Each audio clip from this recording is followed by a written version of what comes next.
And we are live. Excuse me, the PC Game Show starts in 5 minutes. Actually, I think it's starting right now.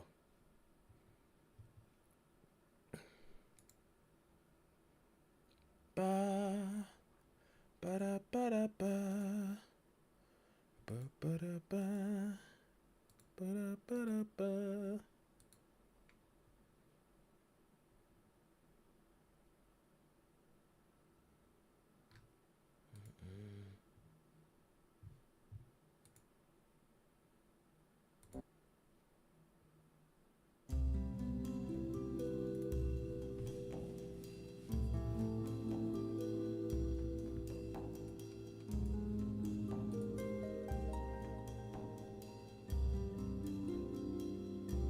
Yeah, there'll be some type of PC game that'll catch my eye.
Just to listen to this music makes you want to revisit the game, man. I just enjoy this game so much.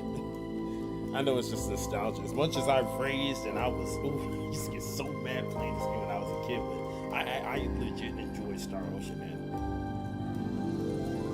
I enjoyed that game so freaking much.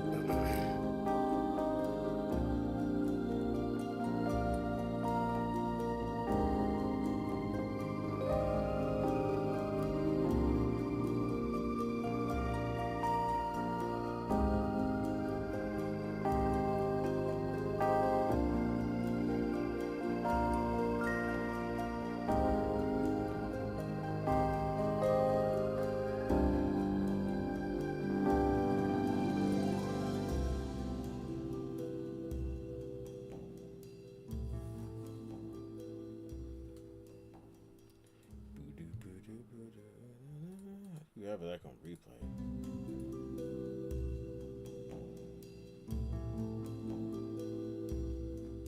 Refresh it real quick.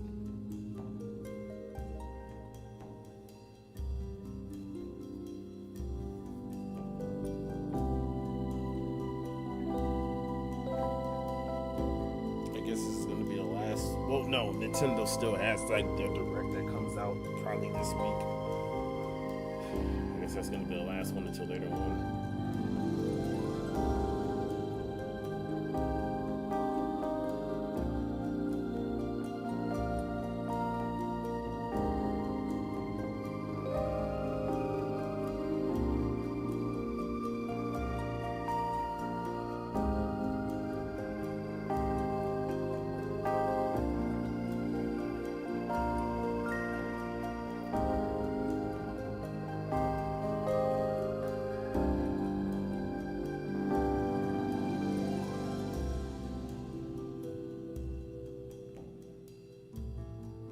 You turn off autoplay.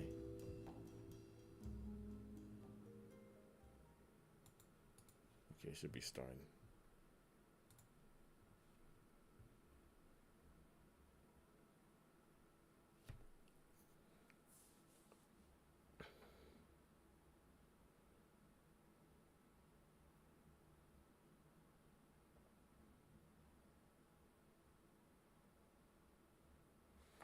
Ba ba da ba da ba ba ba da ba ba ba da ba ba da ba da ba Ba da ba da ba. Ba da ba da ba. Ba ba da ba. Ba da ba da ba. Ba da ba da ba. What is this thing talking about? 29 minutes. I thought it was supposed to be starting right now. Here we go. 30. What the F? Man.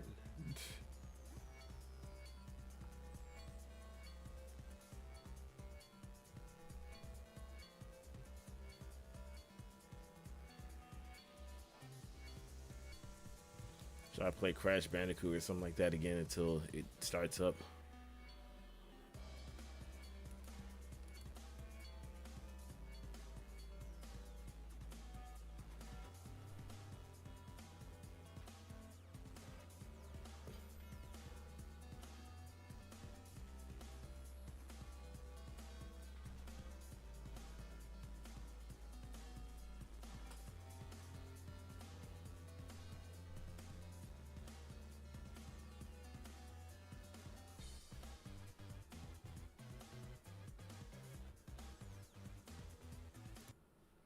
Wonder what games are gonna. Yeah, I guess I'll just play Crash Bandicoot.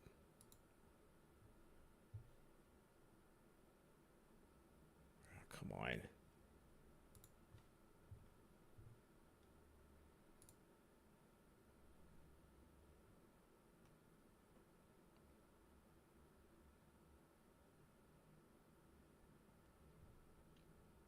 trying to think of something I could play, but because I got a lot of games.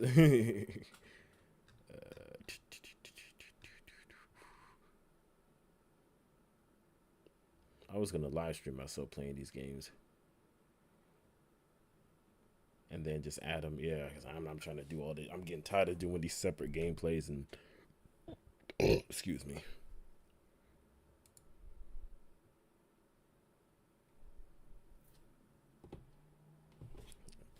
I got my phone right here, just in case if the thing starts. Activision presents a smashing blast from the past. Developed by Vic. Once again, I'm sitting there thinking it's gonna start now and it doesn't start. It's Crash Bandicoot. War. It's Crash Bandicoot.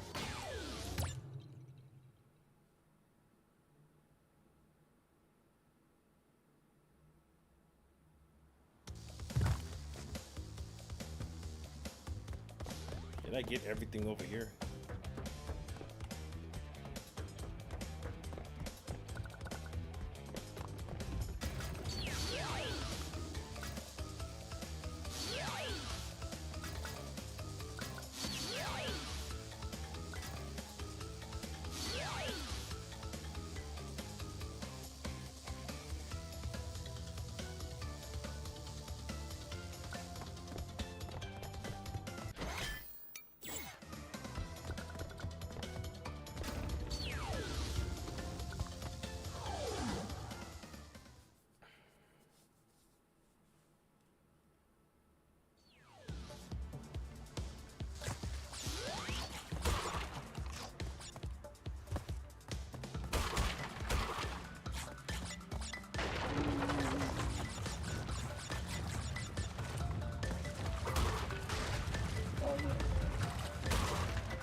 Giant.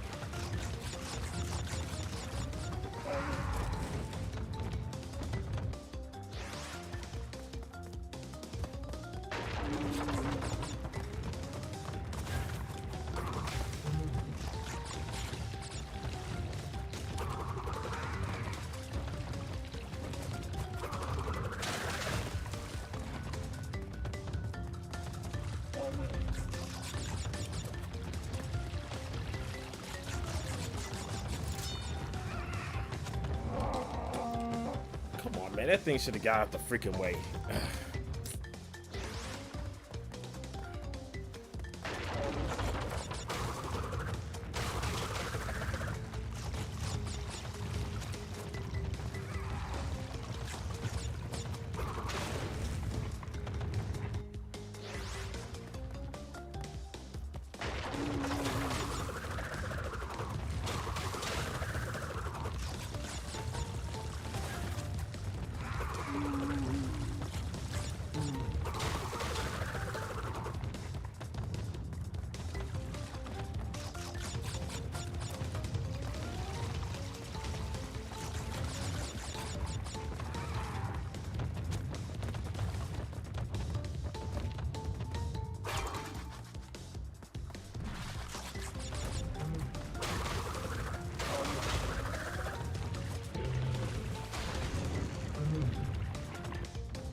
Oh my gosh, come on.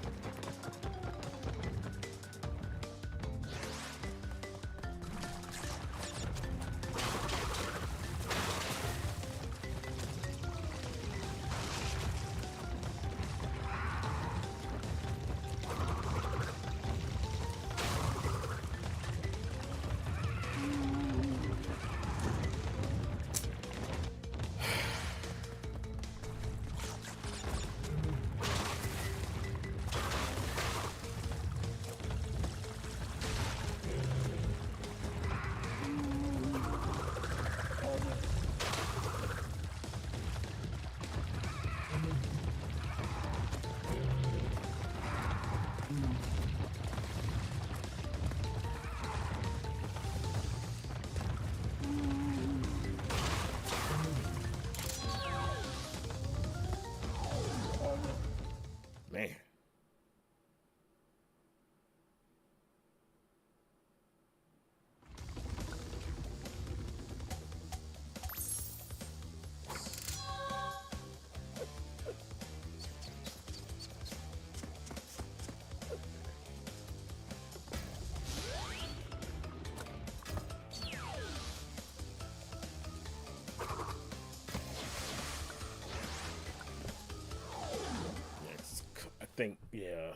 I think there's like some animation that goes on with him.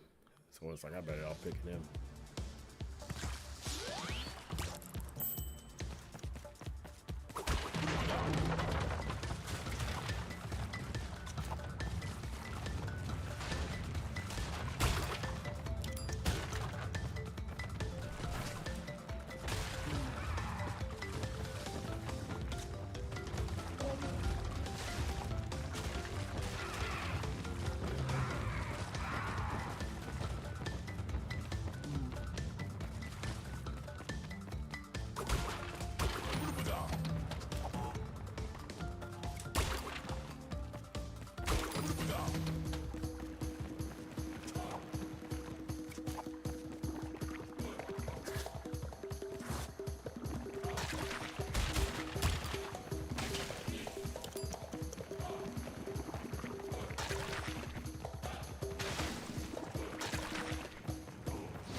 Yes.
Yes.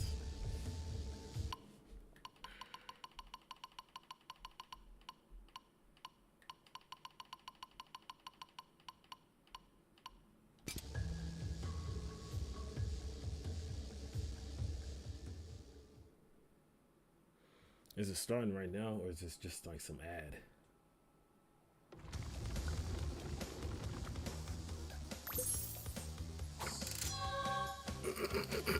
Yeah, did it just start?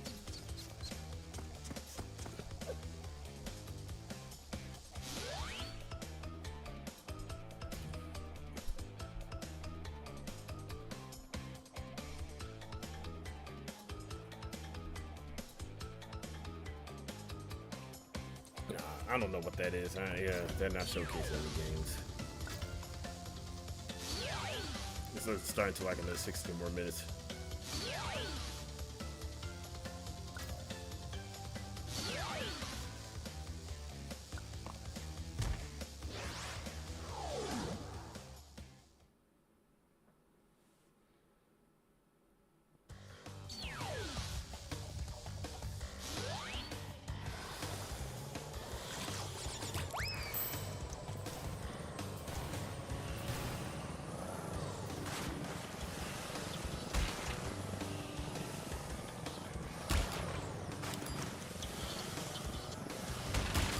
Aku when you need him.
Platinum. It should be a platinum.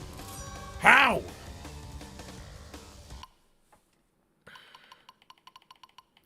That should have been a platinum, man.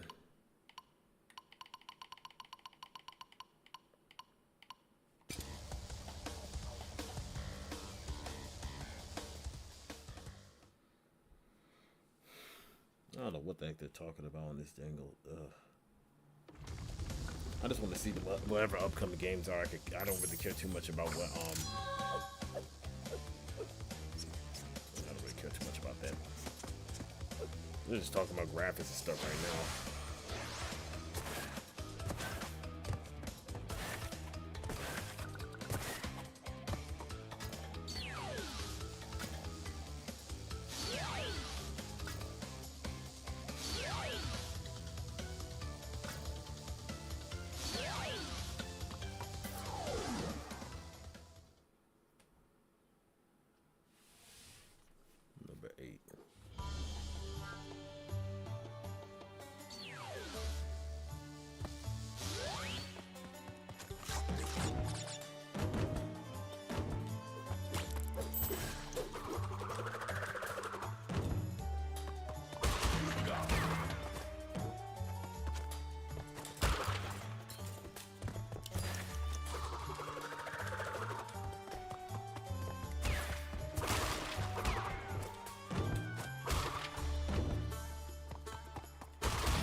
Oh my goodness!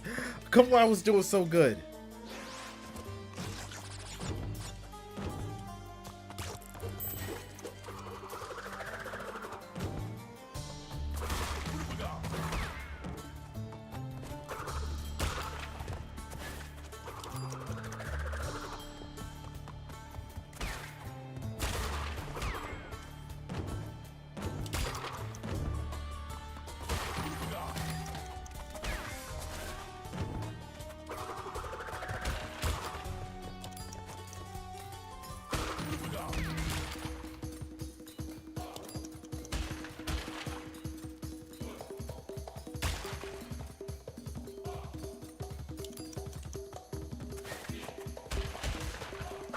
I literally lost at the same spot again. Oh my gosh.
I think I was supposed to beat the stage in like 45 seconds. I got like 10 minutes left.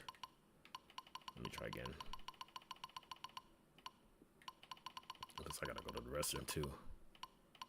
Let me try again.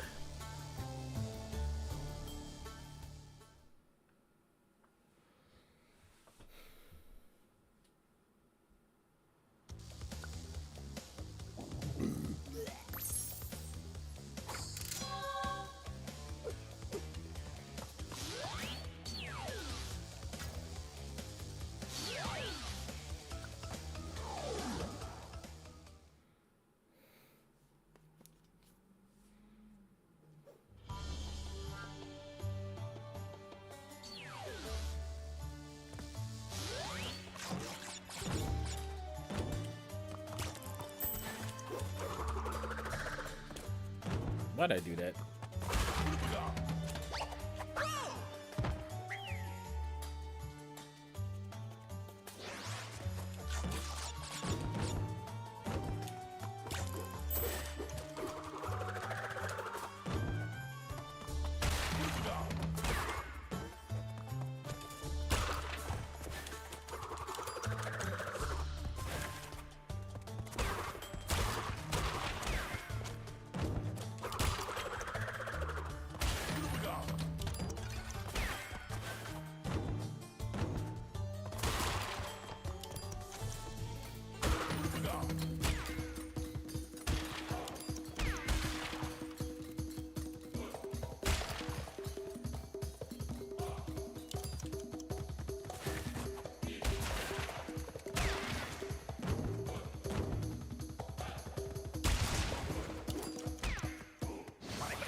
I already messed up any. I think 45 seconds is the I gotta beat that time. I'm not gonna make that. I'm gonna try it. Let me see. Can I? Let me see if I can make that. Oh, I did make it.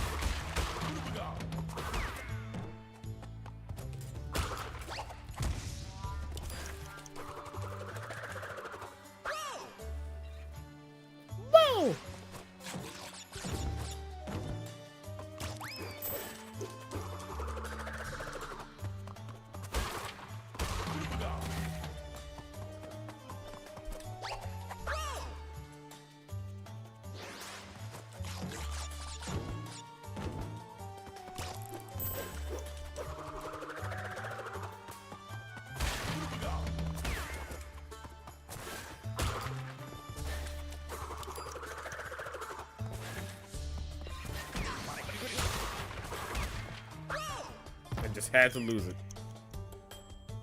I got 5. Okay, this is the last time. I got 7 minutes left. Okay, that's it. I'm done. No, one more. I got time. I got time.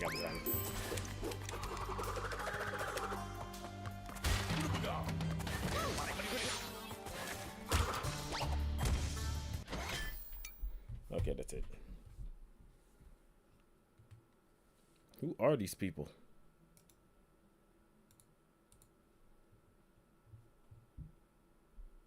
PC games. I wanted being in a chat and seeing someone else always a heartening thing to experience. We have almost reached the start of the PC Gaming Show, where we'll have dozens of new game trailers and exclusive interviews, so stay tuned. Now, as we look back at this golden era of PC gaming, naturally we lock eyes with some pretty big elephants in the room. Or actually, is that a llama? Moment number 4. You might be thinking that Fortnite is just for your nephew or for your kids, but let me tell you, as someone who hosts the Fortnite Championship Series, you'd be right, it's only 19-year-olds winning millions of dollars, but it's very fun to play with your friends. Here to tell us more about Fortnite are some real experts. It was the first commercial battle royale to really make a mark. I think obviously PUBG had kind of run a mark that was everywhere. Fortnite launched and honestly was like terrible at launch. It was just a kind of crafting survival game. I think something that a lot of people don't really talk about, and the thing that's most exciting about its impact though, is that one, it introduced crossplay to everyone. Like Tim Sweeney and Epic really fought to make it so that every platform could play together, and now crossplay feels like kind of a standard thing for a lot of games. Which is great, obviously, for us on the PC, because then people can play with us without us having to go to the lesser platforms, obviously. But the other thing that it did really well is they introduced licensing into games in a way that's really interesting. Oh, hey, I'm playing Fortnite with my friend the Xenomorph and Robocop and, you know, any Marvel superhero you want. One of the things I love about this era of gaming is it's a time when the corporate titans like Fortnite coexist with the comparatively smaller games made by smaller teams, or even a particularly talented solo developer. Moment number 3.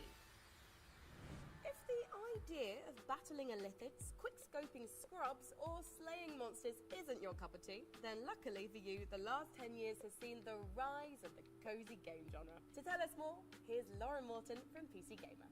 I think Stardew Valley really just nails the customization element and letting you have so many paths through the same game. Like, it was definitely the seed for like a type of game that had never been big on PC before, and was definitely the start of people looking for more like wholesome games, cozy games.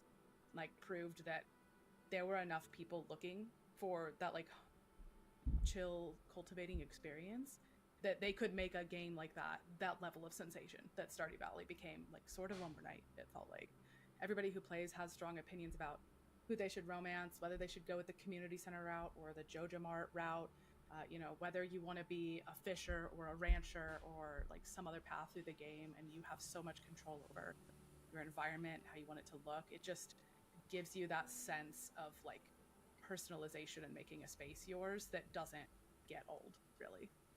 Thank you so much, Lauren. Doesn't it make a nice change to not be killing something? Moment number 2. You know, back in my day, communicating with our gaming friends over voice chat wasn't exactly simple. We had to hear our teammates eating while they rushed B on Inferno. We had to endure the shriek of Skype just to pair up with pals in StarCraft, and all I can say is never again. Before Discord, there was TeamSpeak, we had Mumble, we had Pigeon, and it took an army of nerds to be able to put it together. And with Discord, like, anybody can just join it. If you have a phone or a PC, Discord is just there. I don't know why it didn't exist beforehand, but like, it's just been a godsend, honestly. The thing about Discord for me as an independent developer is it's really made getting like live conversations with our community going so seamless and easy, because everybody who talks about games is already on Discord. Amazing. And we have 10,000 people in our Discord. That's nuts. The problem for me with Discord is that if you have just 12 people in a Discord and they're all talking to each other, you're going to get drama. So it's like the challenge for indie game developers is, yes, it's this incredible tool. It's totally low-hanging fruit. Everyone has it. But you need to give resource to it literally every single day. And it's very... it's demanding. It's demanding. But I love my Discord, and they're my little freaks. So I wouldn't give them up for anything. We have also kept our forums open at the same time, though, just to like play the field. Chatting with your friends online has never been easier, thanks to Discord. And now, the #1 moment from the last decade. Alright, we're nearly ready to start the PC Gaming Show. Who's ready? Actually, is our host ready? Let's check on him. Hey. Hey, Sean. How's it looking over there, buddy? You got your hosting pants on yet? Frankie, indeed, I am wearing pants, but you just can't rush this kind of beauty. Sean, I know you're already hosting the show along with our friend Mika Burton, but can we steal a moment to get your thoughts on, the most historically significant thing that's happened in PC gaming since 2015? For our 10th anniversary, Frankie, I wouldn't miss it for the world. Because when you think about a brand new release that's trying to do something more, bigger explosions, better graphics, maybe pushing some technical thing to the limit, like PUBG did not really run very well on release. Like I was getting 20 frames per second when I played, but it was so compelling and it breaks like 3 million concurrents. And then Fortnite switches its core gameplay away from that build a base and defend things at night into a battle royale and becomes the #1 game in the world. And I think that it was so impactful because it was like watching the birth of a new genre. People that did not play shooter games like me had such clarity as to what you needed to be doing at all points in time, and there's 100 people in the game. I mean, again, I don't think that I've played something that compelling since. Thank you so much to Sean and all of our other experts for sharing their biggest moments with us. Read more about the 10 biggest moments in the last decade of PC gaming on PCGamer.com and let us know your favorite gaming moments using the hashtag PCGamingShow.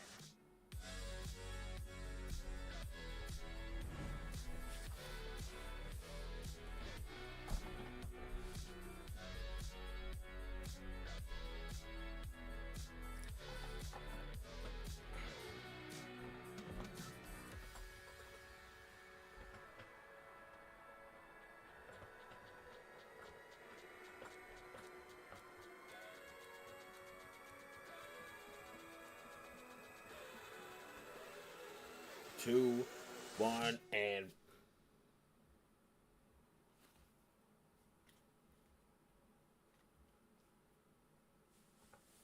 flashing lights. 10th anniversary. I didn't even know there was a PC gaming show until like a couple years ago. It is my pleasure to welcome you to the PC Gaming Show 2024. Once again, I'm absolutely thrilled to be your host. My name is Sean Day9 Plot. We've got another great show for you, packed with trailers, exclusives, and lots of surprises, but here is what I'm most excited about. Joining me once again is the inimitable Mika Burton. Get in here, Mika. I'm on my way. Take Thank it away, you, Sean. I am so glad to be here and be a part of this milestone in the history of the PC gaming show. Seriously, like a whole decade covering the ever-changing landscape of PC gaming and all of the incredible games during that time. That's pretty impressive. We've had a good run. 10 years is a long time, and if this show was a child, it would be slamming doors and belittling me in public and still asking for V-Bucks in Fortnite. Yeah, well, before we take a look at the future of PC gaming, let's get a bit nostalgic and take a look back at some of our favorite moments from the last 10 years of the show. Oh, dude. Cue the emotive montage music. Oh, it's so beautiful. Well, over the years, we've featured so many great games, some of which got their start right here on the PC Gaming Show. So, who remembers some of those gems? I mean, I I don't. remember in 2021 when we turned a graphics card into a spaceship, or Yeah. when we did various attempts to replace our host with artificial intelligence. It was an innocent time. We were so young and naive back Oh, then. that's the we one I sure remember were. watching. And what about way That's the one back I when remember the PC watching. Gaming Show was live, and we had developers like Dean Hall and Warren Spector, and oh my God, look at Baby Day9. Oh, and I still look like that. I mean, And who could forget the PC Gaming Show 1969, live streaming from a surface of a little white rock that we call the moon? hey, what? Wow. I don't know if it's my dwindling oxygen levels or the fact that my internal organs are floating weightlessly around my body. Man, this game is making me feel very dizzy with excitement. Houston, anything new on the RPG front? Hey, what? And who could forget the PC Gaming Show 1350, a personal favorite of mine? Now, for fans of Sticks and Pebbles, prepare to lose thy stools for Sticks and Pebbles 2. Developed by peasants and published by Microsoft. Simply boil some water to access it on Steam. Sean, you know some of those things didn't really happen, right? Oh, of course, Mika, I know. I'm not an idiot. Moon landing, sure. Well, we have some more exciting news. No 10th anniversary show would be complete without our favorite Brit and gaming goddess. It's none other than Frankie Ward. Who? Thank you so much, Mika. It's great to see you and Sean again. And to celebrate 10 years, I even got us a little cake. But I do think I speak for everyone watching when I say, could you two stop goofing around and just get to the trailers already? Yes. Well, in a second, Please. but Frankie, riddle me this. Why aren't you like here with us? Well, I'm kind of expecting a pretty special delivery. Oh, I Yeah, get you. Big I Amazon orders. Yeah, makes Can't miss sense. those. Yeah. Sometimes you have to sign. Right? Something a little more important. I'll be here with my unborn mind flake having a watch party. And I'm just gonna chill out here on the couch, have some snacks, and be on hand to jump in whenever the mood takes me. Also, why are you standing there like a couple of lemons anyway? You should take a page from my book and take a load off.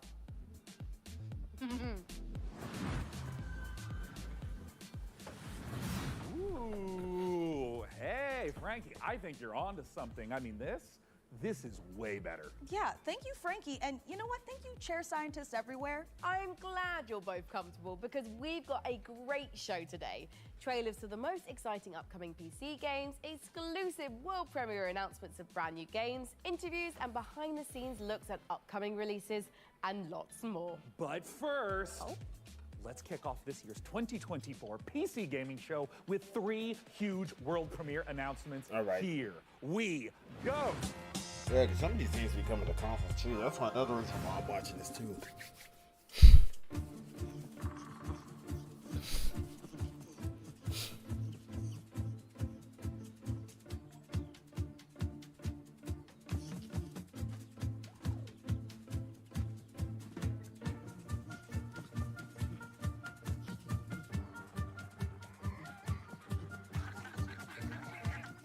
What even is this?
Oh my gosh. Hey, can they just get on to the next game already, man? I'm already... Screw this.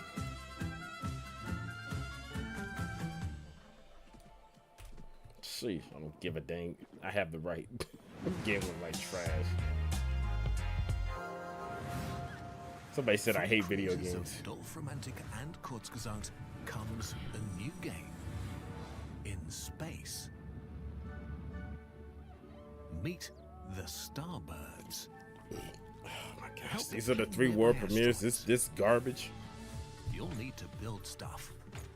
You'll need to gather stuff. Well, when watching a trailer, I might as well get Connect ready for stuff to this. other Yeah, stuff I might as well get to ready for it. produce even more stuff. To advance your technology and reach for the stars. Explore countless asteroids. They're packed with resources and come in all shapes and sizes. Here we go again with the pillow. Stay curious. You never know what you may find. Starbirds, coming to a solar system near you. Wishlist now on Steam. This trash game.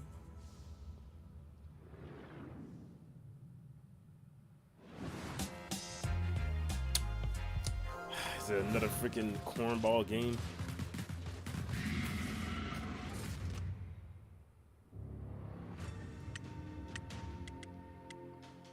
Well, let me guess. The characters are genderless, non-binary. I don't care. I'm gonna keep on saying that stuff because they're trying to make that the new norm now in these games and stuff.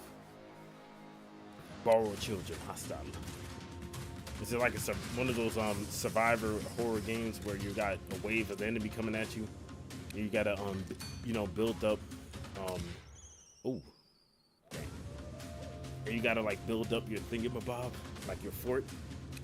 Keep the enemies from you know, coming in and attacking you.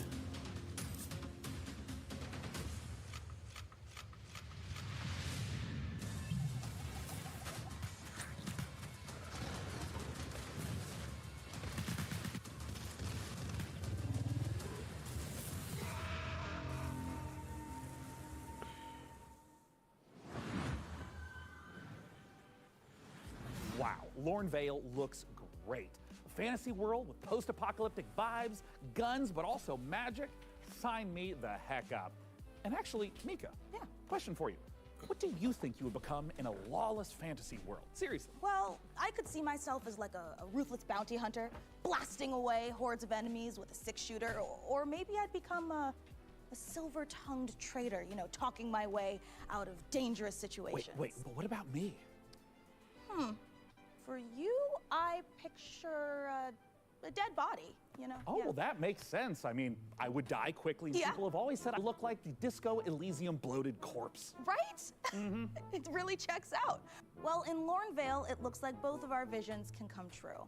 Hey, now, Sean, since we're talking about fantasy games, lots of them let you practice alchemy, right? But how about a tycoon game that lets you practice alchemy? Oh, Mika, is your clever wordplay indicative of me getting to brew my own beer? You are so right, Sean. It is, but more than just that. In our next game, you build and manage a monastery. Keep your monks happy. Man, get this crap out of my face, man. Oh, Mika, at last, a game How do you put like the that throw up caters to emoji medieval, or whatever? need-based monastery management. Roll out the barrels as we raise a goblet or two to Ale Abbey.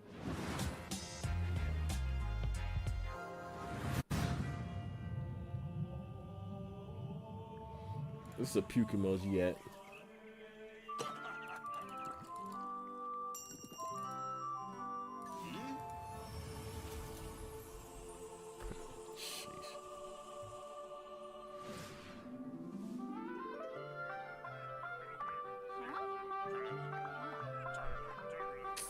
Dude, who is actually gonna play this garbage?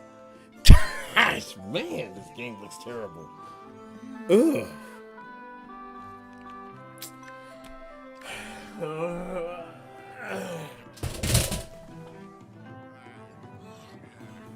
Anyways.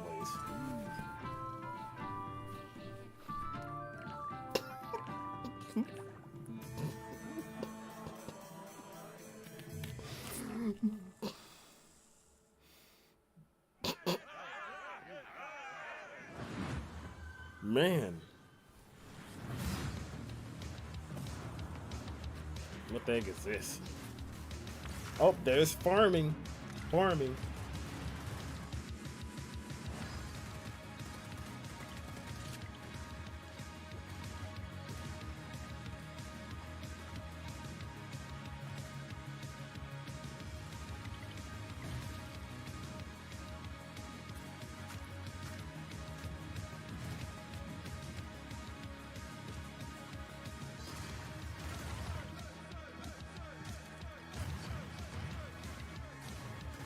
It's better than that other piece of crap game that they just shown a few seconds ago.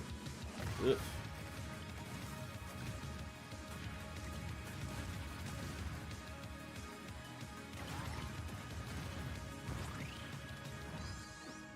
Streets are warm too. August 14th.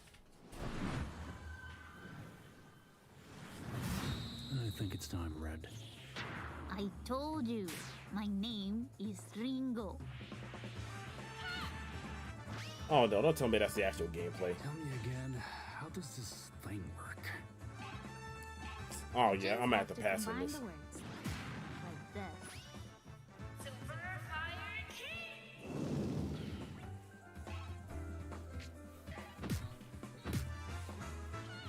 Found the weakness. Whoa. Careful with the face.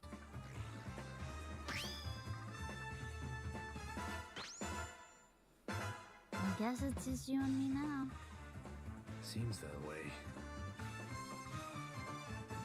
I've never seen the stars like this before. Well, make sure you put on your seatbelt.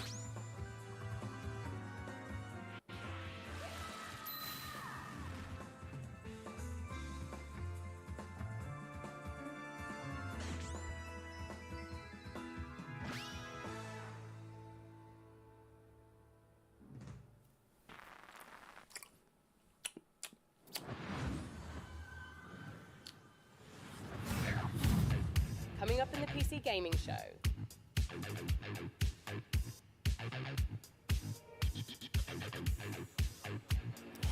I cannot stand seeing games that show cards. Oh! Oh! It's so annoying. Divide and conquer.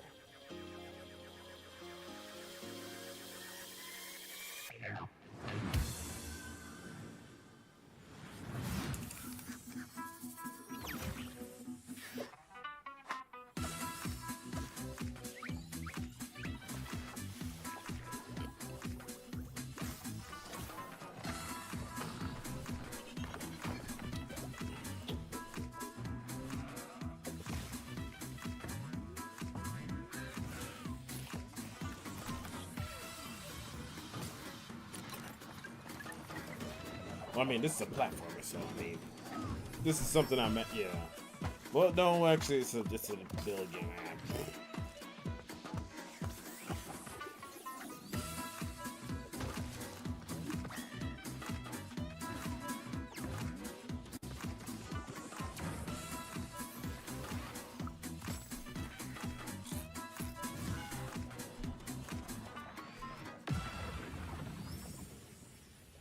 Southfield.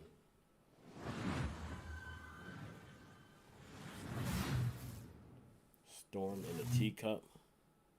Zoe, ESD Digital. I was beginning to think you'd never make it. Ah, you were looking for answers. For you, these centuries would have passed. Another video game where you got a female protagonist with a robot sidekick. Oh boy. I once served your father. That could be like the next new trend of female protagonists from now on. Helped him lay the She's gotta have like a robot companion with her. Here. I am Savi. Welcome, Zoe. Still seed.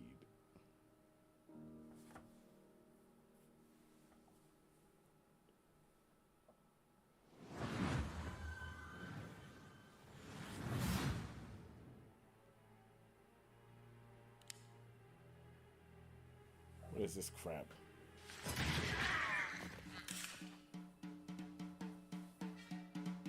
We need to move. Come here.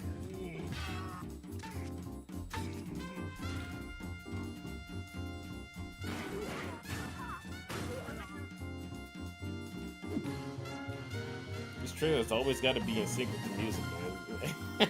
Every time.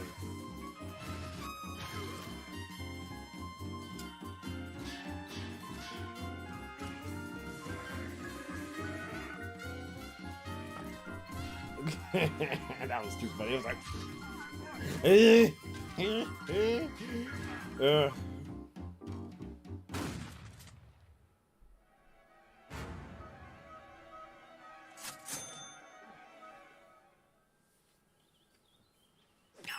Thugs like you were all the same. Well, there is an offer that you can't refuse. So, how about you, good fella? Are you ready to get your knuckles bloody with fallen aces? Well, Mika, I'd rather use a lead pipe. You know, because I have these fragile RTS digits. Yeah, okay. Well, good news, Sean. You will recognize our next game, Stormgate, a real-time strategy game. It's given off some big StarCraft vibes, which is not surprising since it's being made by a team of former StarCraft developers. And hey, Sean. Yeah. You played StarCraft like an hour or two, right? Oh, yes, Mika. I've played maybe even 3 hours. I even dipped a toe in a little bit. Crazy. But now for all you RTS fans out there, heads up, because with Stormgate, we've got a lot more than just a trailer. We visited the developer Frost Giant Studios for a close-up what look at their even new is RTS. Stormgate? What Get is those this? hand stretches going, prop up your gaming chair, and stay hydrated. Prepare to do battle in Stormgate.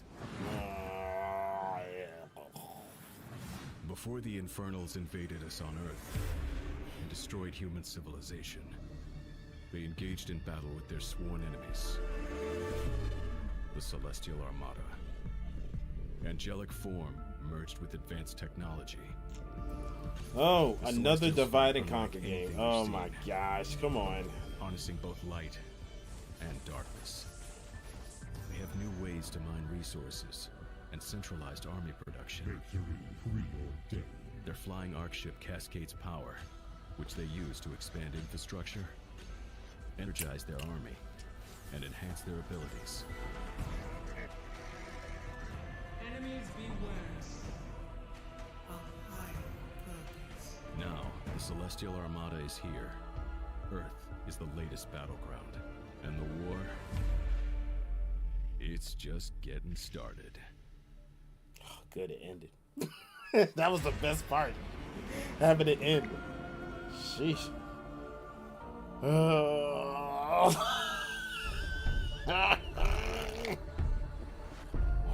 Oh my God! I don't care The about Celestial this game. Armada is this dying alien race that is moving I don't through the care. galaxy, and they are I hope ancient this game beings dies. that stretch back to the origins of the universe itself. And everything from their beings to their civilization to where they live is technologically driven. And we love playing into that mechanically with how they express themselves on the battlefield in the game.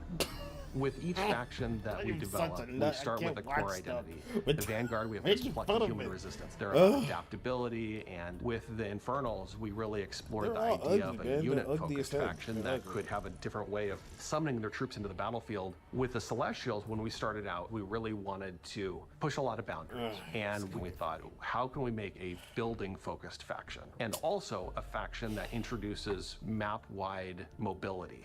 They are anchored by this idea that they're descending got the into the giggles. atmosphere from the Celestial Armada. And so when you're playing as Oh, this get on the faction headache. and can Oh my build gosh. structures all across the map in different places I'm very getting a headache easily, from laughing. in many Oh. ways it becomes this strategic dance about where the conflict is playing out on a map. So we've kind of shifted the focus onto the buildings themselves.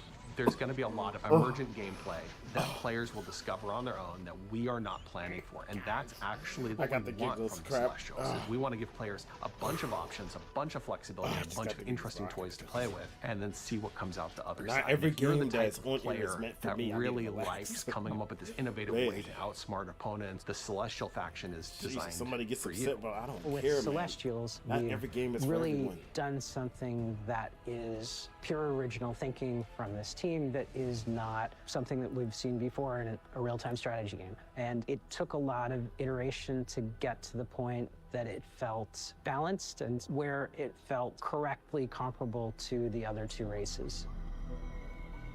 Stormgate is a Blizzard-style RTS, and so by saying that we're continuing the legacy of Warcraft and StarCraft, we're really looking at that core RTS experience. But we really believe that even within a Blizzard-style RTS, there's a lot of room to innovate, and there's a lot of creative boundaries that can be pushed to bring new styles of play and new experiences for players. And so we are Oh my really gosh. excited about bringing a lot of new ideas into Wow, the genre. that is so We awesome, want you man. To have this asymmetric experience where playing one Oh my faction or goodness. another faction really feels almost like Look a at those different game graphics. That is so awesome, dude. Our technology runs at a higher tick rate than any real-time strategy game that's ever come before. In a nutshell, essentially what that means is, as a player, the time between clicking and seeing their actions take place is faster than any other RTS game that's really ever come out. As a player, it just feels really, really good to play. One of the biggest design challenges that we faced with Stormgate is creating a game that maintains the high skill gameplay that has been the heart of RTS for so long, but still provides an on-ramp for new players coming in that doesn't scare them away. It's okay to be a high skill game. It's actually a good and appealing thing. We never want to water down that aspect of RTS, but we talk a lot about lowering the skill floor, which means making it more approachable for new players coming in without taking away the high skill elements of the game that make RTS so exciting. Early access is much more about bringing the community along with us and benefiting from that feedback that the community provides us to really make the game what they tell us they want. We've been having conversations with the community, and together, hopefully, that we And they really smashing are that able pizza. to craft something that feels collaborative. We're sharing it at a much earlier stage than any game that we've worked on in the past. But it is a better way to make games. I believe that Stormgate as it evolves, will turn into something that is. Were they literally the sponsored best by game Domino's or we've something ever like that to worked show on that? as a result. We hope you've enjoyed this exclusive first look at our Celestial faction. Stormgate's free to play. It's available to everyone. We'll be launching fully into early access on August 13th. Oh but my you can gosh, join I us am a before nut, then man. on I July can't. 30th I'm a nut. by going to Steam and picking I'm a up one of freaking our nut. bundles that's available today. Gosh, bro. It's over. Douse me in ethereal light and mine my minerals. I am beyond excited for Stormgate. Hey Sean, if you're excited for RTS Madness, wait until you hear this.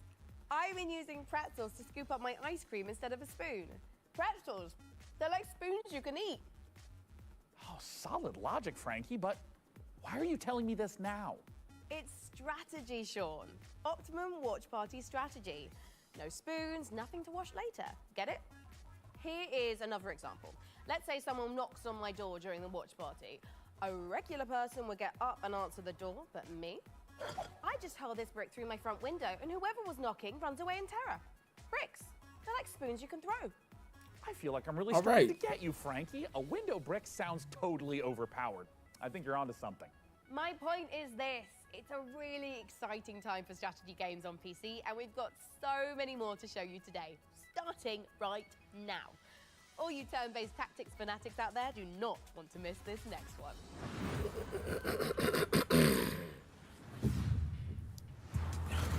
Another,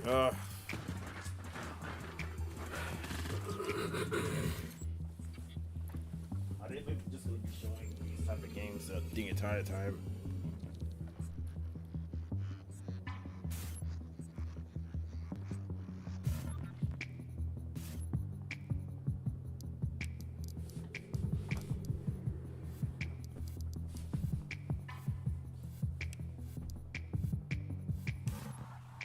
Somebody's going to be watching this live stream. Like, this guy just complaining the whole time he's watching this. Why are you even watching this right now if you're not even enjoying? Dude, there's gonna be something eventually.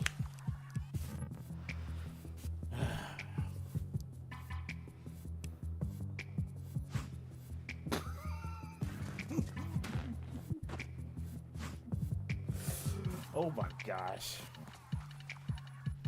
There's gotta be at least one game on this thing that catches my eye.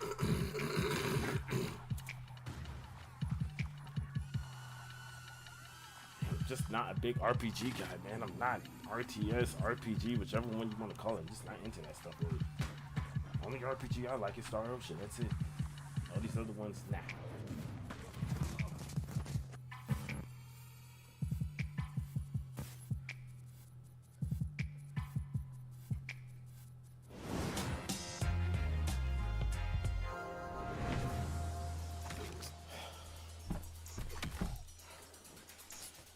We're gonna see what everybody's saying, man.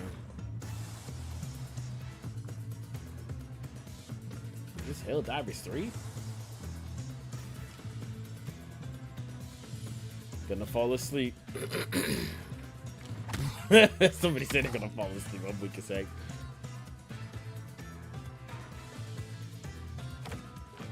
Another card game. Ugh. Man, bro, they just keep showing all these crappy card games. Ugh, it's so annoying.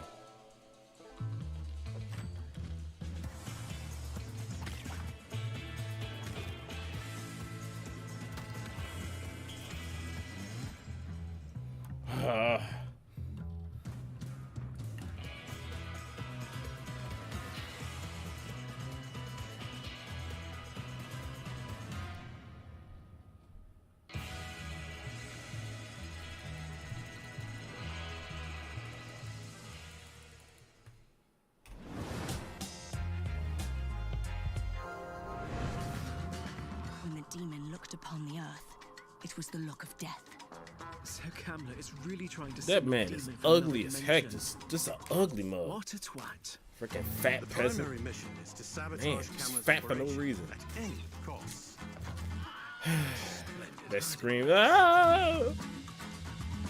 The old man. Another freaking strategy game, man. You're not the only one with tricks up your sleeve. Tight passages traversing the rooftops will require some cunning. Don't mind me. Did you just melt him? It's an incredibly complicated chemical reaction. But yes. Impressive. Terrifying. It has its uses. I've got glimpses of a strange machine he's been working on. I have no idea what it does. We'll keep it simple then. Stab and shoot our way to the off button.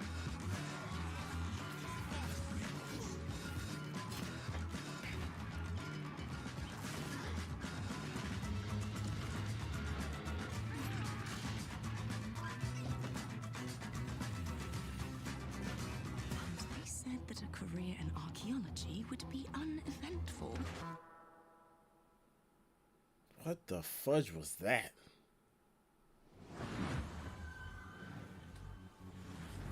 Stealth Tactics, a ragtag group of scientists, and a werebear. Somebody said they're going to sell their Xbox and get a Speaking of trailers, PC. Mika, I mean, we've sell had their a ton of PC and them get an on the PC Xbox. gaming Because show over the last they 10 keep years. showing this Wanna crap, get some man. Come stats? on. Oh my god, is Master Chief a Stick and dump Covenant killing RPG machine? games. Has and always will be, Mika. And in the first 10 years of this show, we piped into your hungry little eyeballs over 79,018 seconds of exclusive PC gaming content, streaming in a plethora of languages and regions. And that's not all, Sean. We have worked closely with developers to provide exclusive behind-the-scenes content and showcase some of the most exciting games of the past decade, all of which can be found over on our Steam page. Indeed. And hey, how about a few more of those stats? Ooh. According to chat, a whopping 98.7% of viewers tuned in live right now want us to hurry up and get on with the next trailer. So hey, can't argue with facts. Yeah. No, you can't.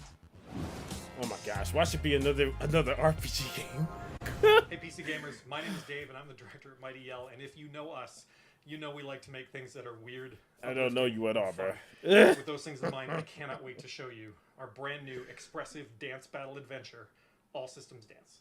All Systems Dance takes the fun of freely dancing and moving through a space, combines it with some tense arena combat and a heartfelt and funny story, all in the name of taking down an evil corporation.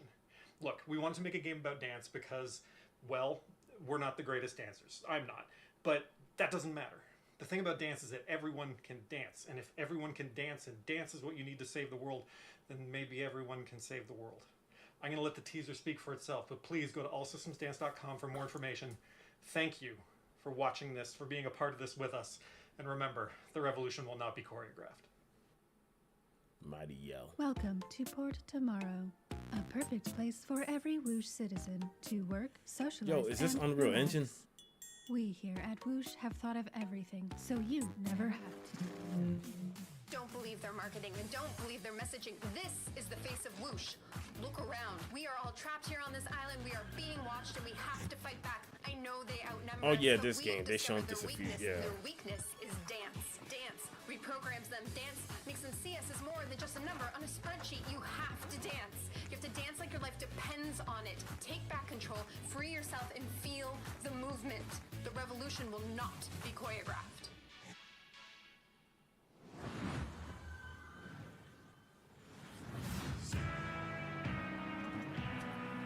Oh boy. Is this like a game where, what the heck? Want to be Twisted Metal?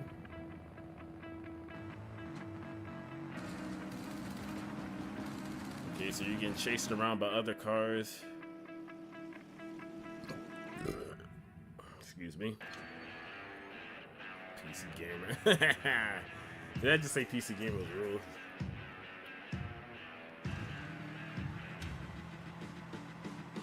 Ah, okay, this actually looks pretty fun. Sheesh, they keep showing all these crappy RPG games, man. I play this. The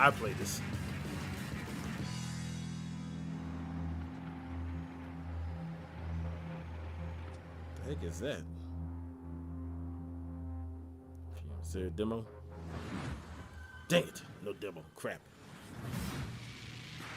Wish every game had a demo that they announced in here.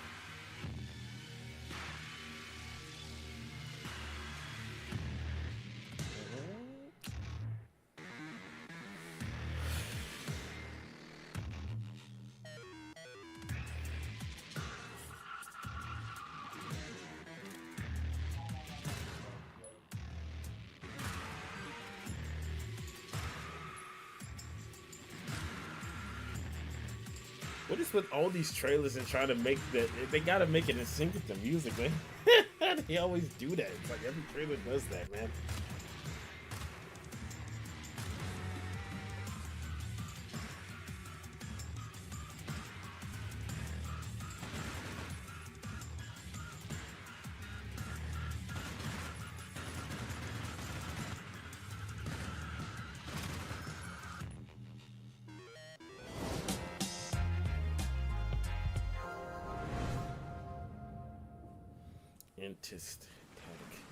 Atlas 1-1, this is Zeus. Do you copy? Over. We've detected the anomalous presence in the Iron Corridor area. We need you to localize it. And contain it. What is this? There's a lot of blue and red activity there. Do not engage. I repeat, do not engage. Your goal is simple. Search and contain the anomaly. I repeat, search.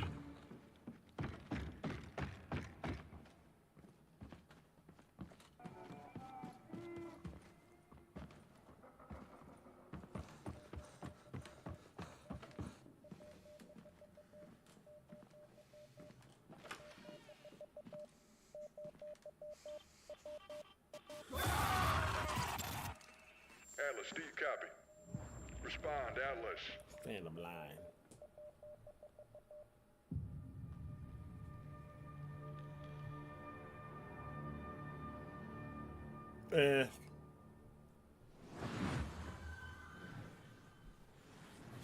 Okay, Mika, pop quiz. But I didn't study, Sean. Quiet, listen. Let's say you find yourself face to face with a huge mutant super soldier whose arm has been replaced by a chainsaw. Okay. What do you do? Well, if I were a mad scientist working for an evil mega corporation, you know, like you do, I would probably replace its other arm with a grappling hook. Oh my God, perfect, because that means you would fit right in at Tripwire Interactive, who have been working for years to bring us the next installment in the Killing Floor series. Now, for those of you who didn't know, the franchise has been a huge staple of the PC gaming show since its inception back in 2015. Tripwire have actually been at 9 PC gaming shows. In the upcoming sequel, players will face off against a new upgraded generation of Zeds in this long-awaited co-op horror FPS. And the Zeds aren't the only things that have gotten an upgrade. To learn more, we visited those mad scientists at Tripwire Interactive for this exclusive look at the guns and gore of Killing Floor 3.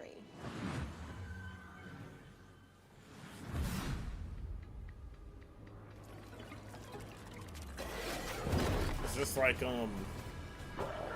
bunch of zombies. Yeah. What is that? Who's ready for a bit of fun then?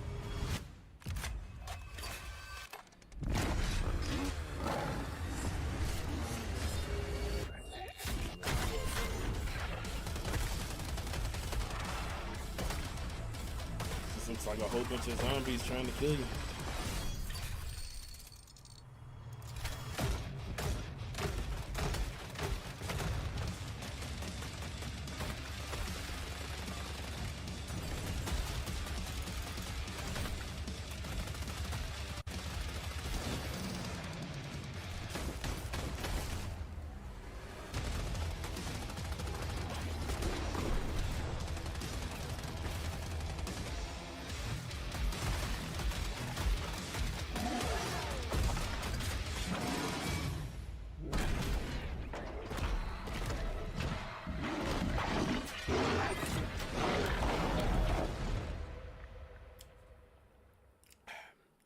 All right.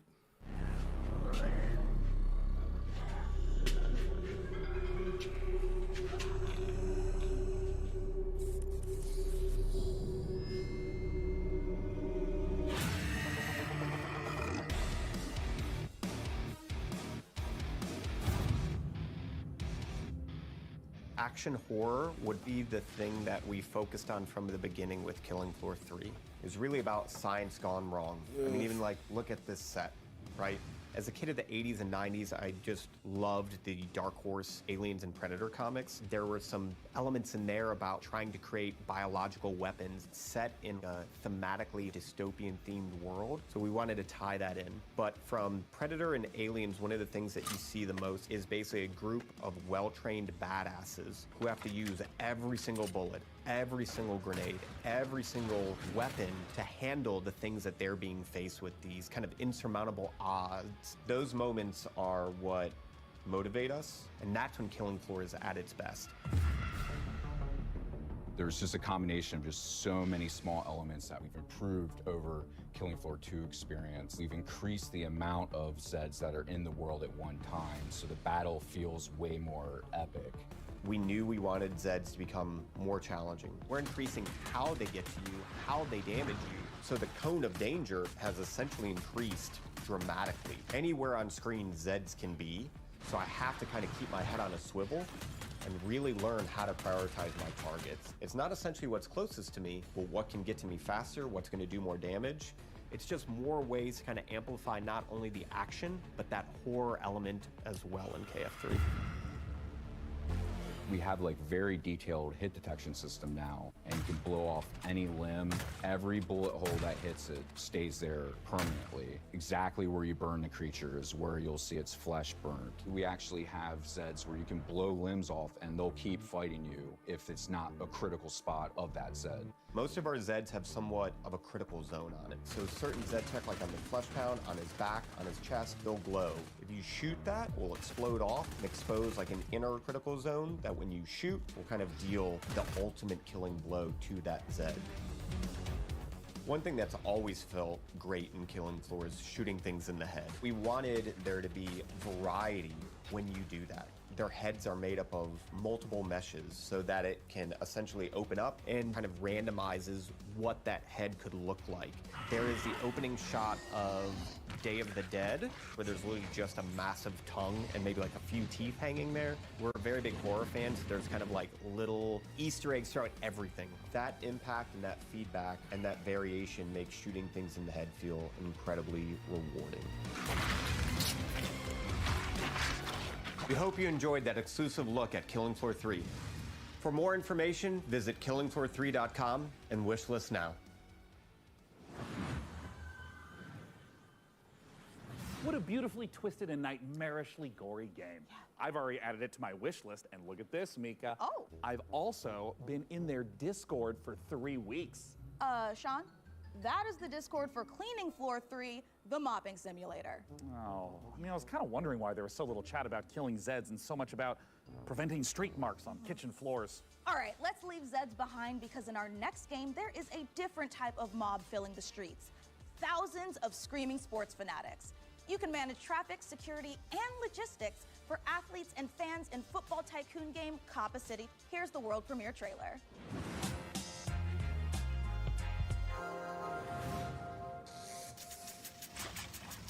This city is about to experience a football game that could be the greatest it has ever seen. You are responsible for how it will go down in history. Get ready to host the biggest clubs from all around the world. You will have to manage every single detail. Prepare for thousands of fans swarming your city.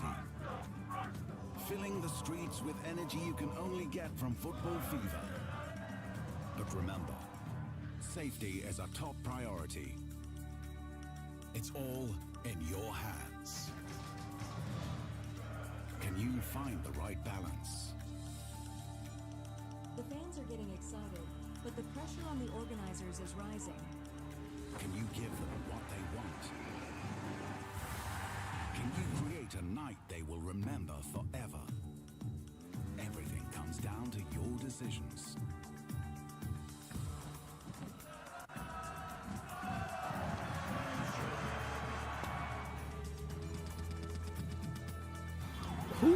No, what even is this crap?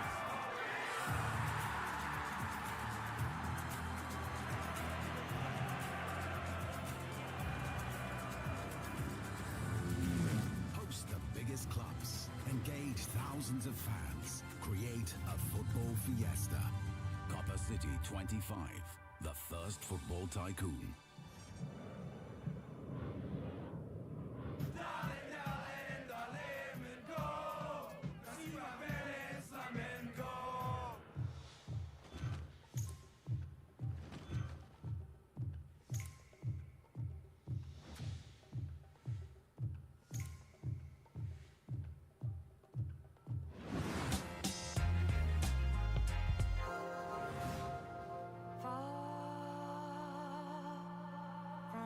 Makers of Cactus and Unpacking. Hope you come find me soon.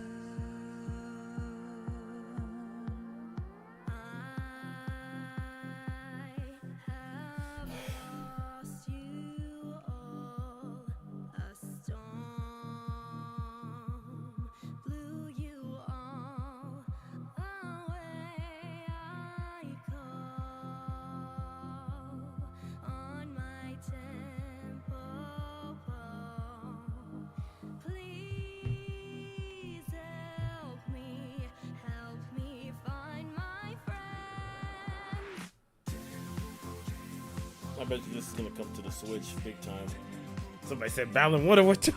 That's what it looks like, Balan Water War 2. Throw it the out. Another goofy mobile game. Holy cow, singing monsters. Garbage over garbage over garbage. Oh my gosh.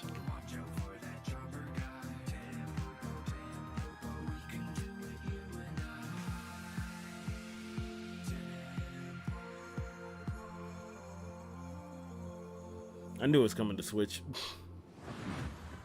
Freaking Goo Goo Gaga game.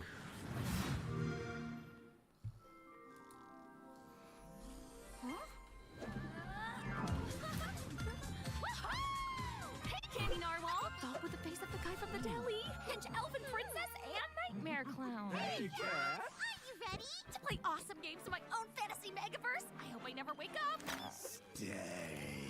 Bad Clown! So what's up first? A little Halo capture the flag, or... Have a lovely picnic. Sure. Kat, we've been talking. You do know about PC Game Pass, right? PC Game Pass? What's that? It's a membership that lets PC players play new and immersive PC games. Like going to a PC gamer's dreamland, only you're awake and he's not here. Tell me all about it! You'll get day one access to some of the biggest new releases, along with a curated library of PC games. It even includes an EA Play membership. And it's crammed to the gunnels with exclusive member benefits and discounts. If I were human instead of a ripped dream elf, then I'd use it to try games and buy them for less. Huzzah! Sick! Can I play with my friends? Ask them yourself! Huzzah! Cool! Multiplayer! So it's a gaming membership designed specifically for PC players, and you get all these awesome features for a low monthly price? Exactly! You even get exclusive Riot Games benefits. Thanks, guys! As soon as I wake up, I'm joining PC Game Pass. It's literally a dream come true! Better, even. All right.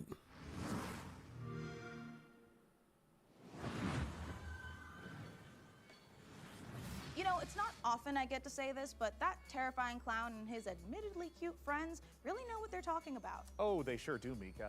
PC Game Pass is a great way to try out tons of PC games without having to buy them at The full clowns price. are eating So it. true. Well, let's keep the show rolling with some more trailers.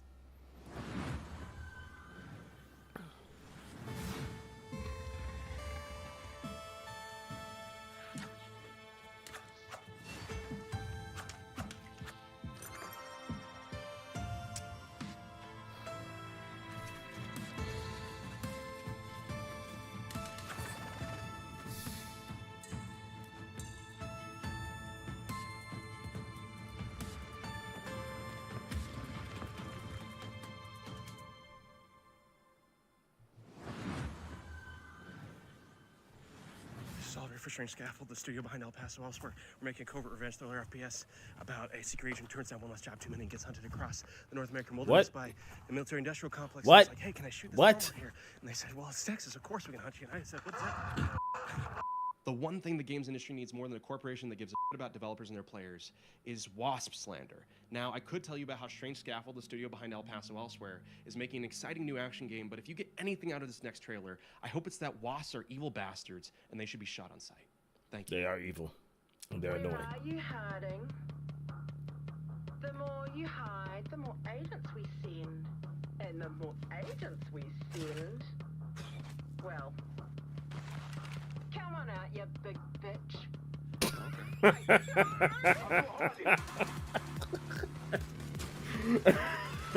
stupid dumb trailer, man.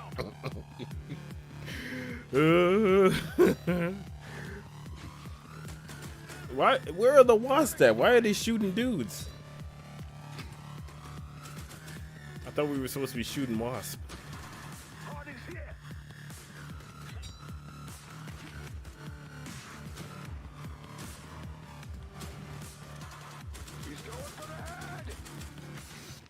Be careful what you wish for. I thought we were supposed to be shooting wasp. The Cataclysmal left us broken.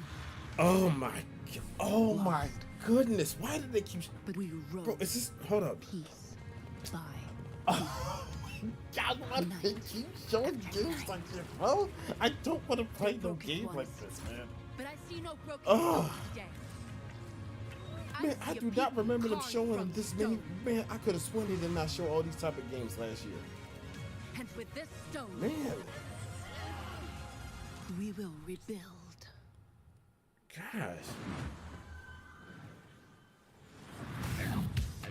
Coming up in the PC Gaming Show.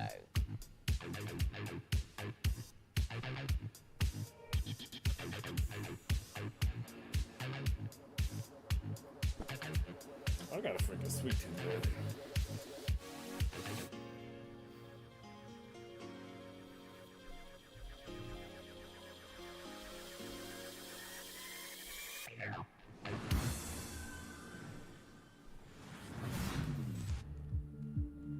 Listen, I don't care what you were doing back on Earth, shooting hobos in tracksuits or sweating in a bush in some godforsaken jungle. This is nothing like what you've ever faced. Our intel confirms enemy operators deployed in the AO. And it seems like those alien freaks can be killed with light. Keep your mission objective a priority, and I'll see you on the other side. Moving out.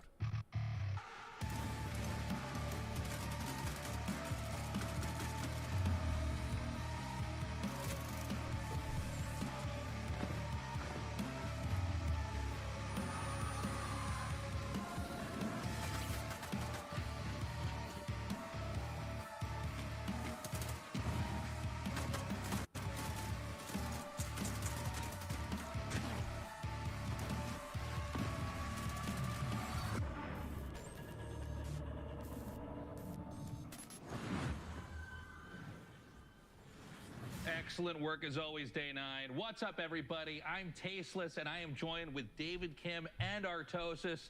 Today, we're going to be talking to you about a very exciting new game, Battle Aces, a fast-action RTS. Yeah, so let's get right into it. So this first building that you see right here is my core. This is where my units train out of. And also, if I lose the core, then I lose the game. It seems like in this game, you can expand, like, within seconds of it starting. Is that correct?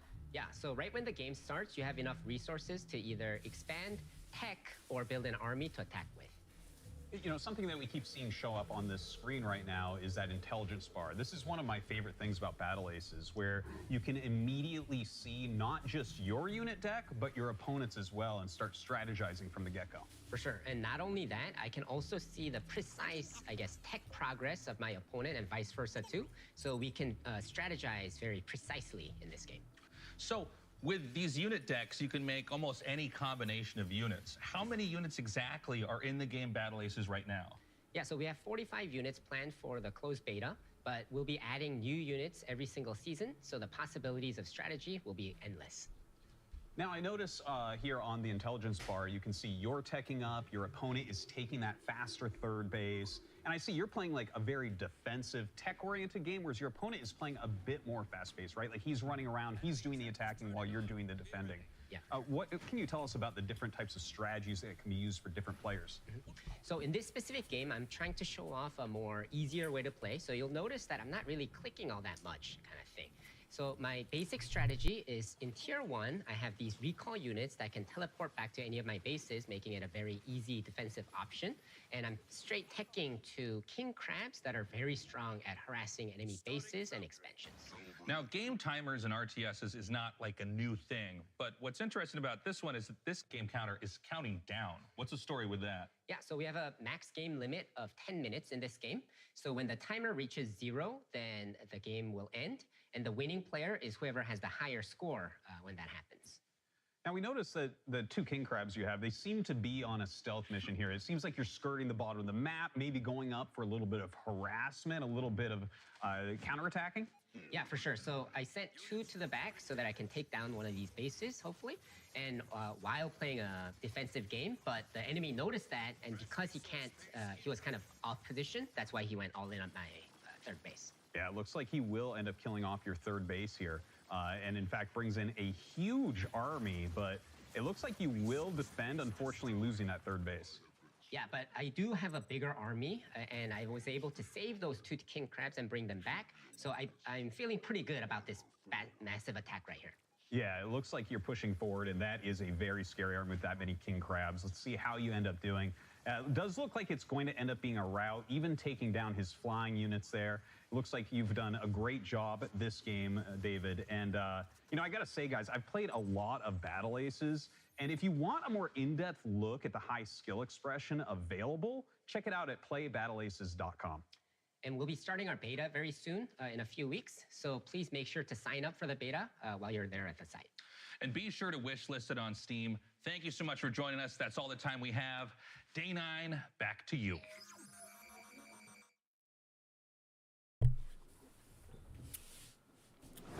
Oh, boy. Thanks, Artosis. And Nick Tasteless Plot, my literal brother that refers to me by my internet moniker. Well, now, Sean, Frankie told us there'd be a lot of great new strategy games in our show, and you know, she was right. There has never been a better time to be a PC gamer and an RTS fan. And with the lightning-fast action of its 1v1 and 2v2 modes, Battle Aces is a big reason why. And next up, Citizen Sleeper 2. Wait, wait, I'm sorry. I thought I was no, gonna... I thought it... It's me, Oh, right? no. Well, look. Okay. If you don't mind, Yeah, a little no, mix-up, but go for it, yeah. Oh, great. Yeah. I'd love to. Yeah. The world of a malfunctioning android housing the digitized consciousness of a human being can be treacherous existence at the best. I was supposed to introduce that trailer. Me, Mika. And then he just swoops in and steals it. Ho-ho, you've made a powerful enemy today, Plot. Mika, is everything okay? Yeah, what? Yeah. Why wouldn't it be? Okay, great. As I was saying, this new installment... Keep talking, Day 9, and you won't have 9 days left after I... Look, Mika, What? we can all hear your thoughts. What? How? Well, yeah, you recorded them earlier, you know, in the voiceover studio. I mean, that's the audio that's getting piped into the studio right now. Guys, can we go ahead and mute 003 Mika's internal rage.wave right now? You got it, Sean. I'm sorry, I just, I really wanted to introduce the trailer. I'm like the TTRPG girl. Okay, you know what, honestly, yeah. totally fine. Go ahead. You sure? Okay. You've lost your memory and there's a bounty on your head. Okay, wait, hold on. Where are my vengeful thoughts? Oh. Sorry, Sean. It got taped over with one of our nature documentaries. All right, well, just play that, I guess. Well, as I was saying, you've lost your The memory. Bolivian gulping iguana sounds its mating call, a noise often described as nature's dumbest sound. Oh, forget it. Just cue the dang thing. Well, in all of its uninterrupted glory, here's our first ever look at the gameplay in Citizen Sleeper 2, which I got to announce and not Sean. Wake up, Sleeper. We're in trouble. Lane's closing in, and you need this next contract to go right. But nothing's gone right so far.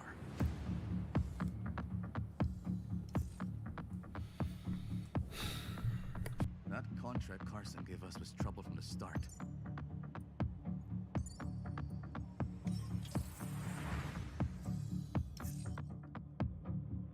Junie? I didn't trust her. Not for a moment. That derelict was a death trap. Suddenly, it was all over. But we've got to bounce back. We've secured the contract. So let's talk, crew. How about Nia? She was handy with that drone. Stopped the whole thing blowing up in our faces. Or Eugene. He's a loudmouth, but he's tough as hell. Although he did forget to tell us about Vesna. They don't have pronouns? Or we find someone new. New crew, have new problems. The belt is wide, Sleeper. So whatever comes at us next, just remember, nothing in the belt ever runs smooth.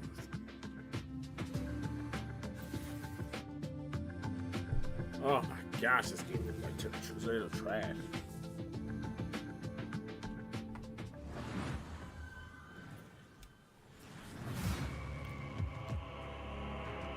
What is this nonsense?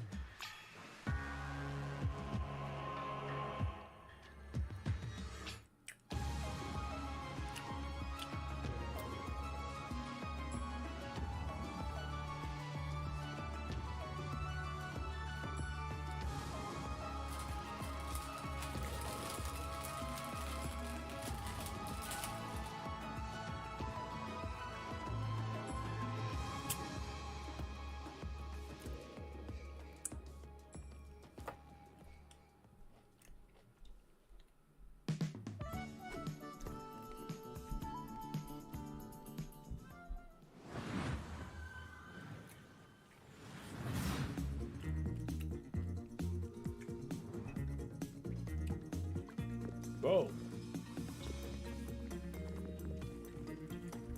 I feel like I'm watching that what was that cozy Google Gaga thing? Man.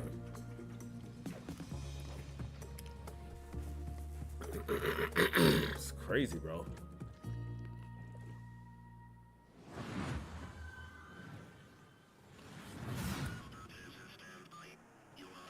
People are leaving.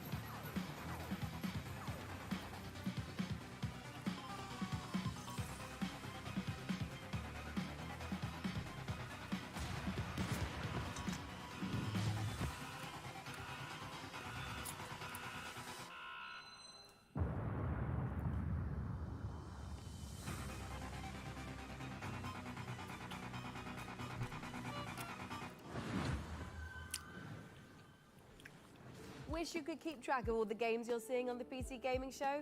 Well, that's exactly what wishlists are for. The PC Gaming Show Steam page is a one-stop shop where you can fill up your wish list with every single game we're featuring on our show. Make it quick, though. We've got an unbeatable trailer coming up. That's no exaggeration. It really is unbeatable.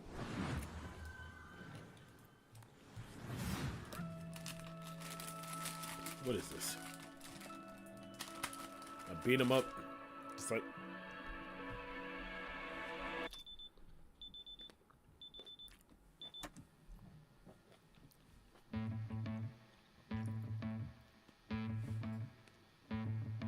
I say the lines, the syllables, Oh boy. so I can make you stop. You treat me like a criminal, so why shouldn't I treat you like you're a cop?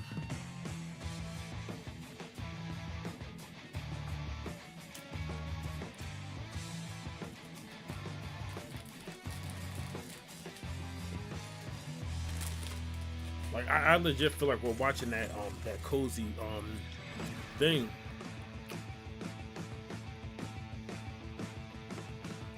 Oh, it's a music game. Okay.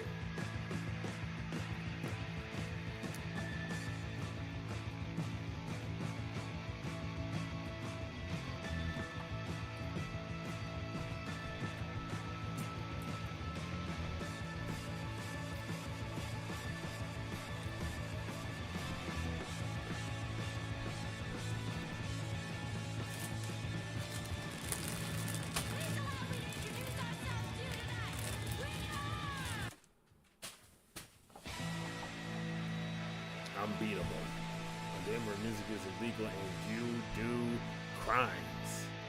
2025. demo signups. What? Oh, heck, you know. You guys sign up just to play a demo. Come on. That's some horse trash.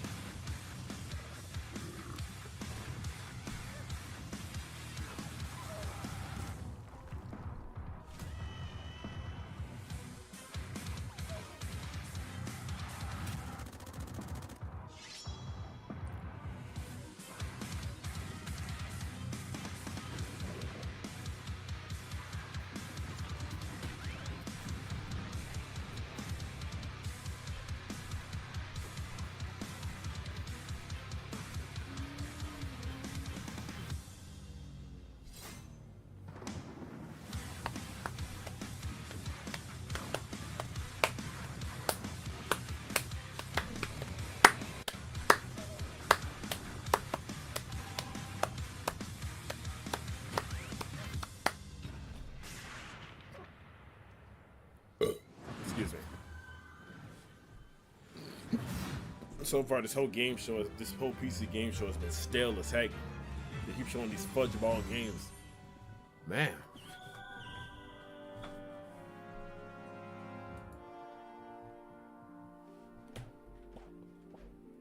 A whole lot of fudgeball games.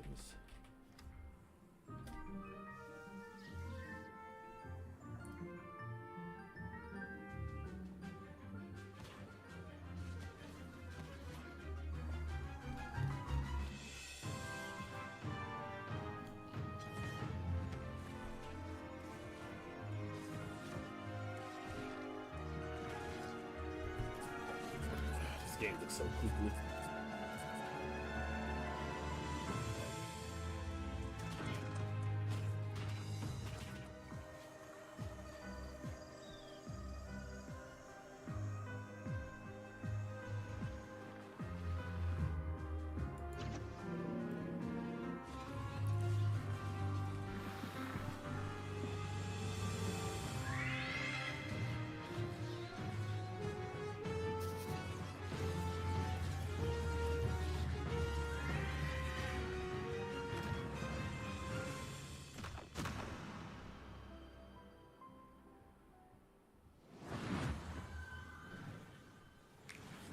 Is a double shot of exciting news. Core Keeper's upcoming 1.0 launch and twin stick shooters Odenfall coming to early access later this year.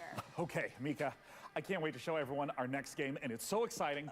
I'm gonna need to stand up for this. You should stand up too. Okay, yeah, sure. Okay. Okay. It's hard to think of a better combination than the team behind the gloriously gory medieval warfare slasher Chivalry 2 and this classic zombie survival horror game that started out as a mod for Half-Life 2. Brace yourself for 8-player co-op, permadeath, and the terrifying cinematic experience of No More Room in Hell. So let's take a look. Oh. Yeah, you're gonna want to sit down for this. But I just stood up.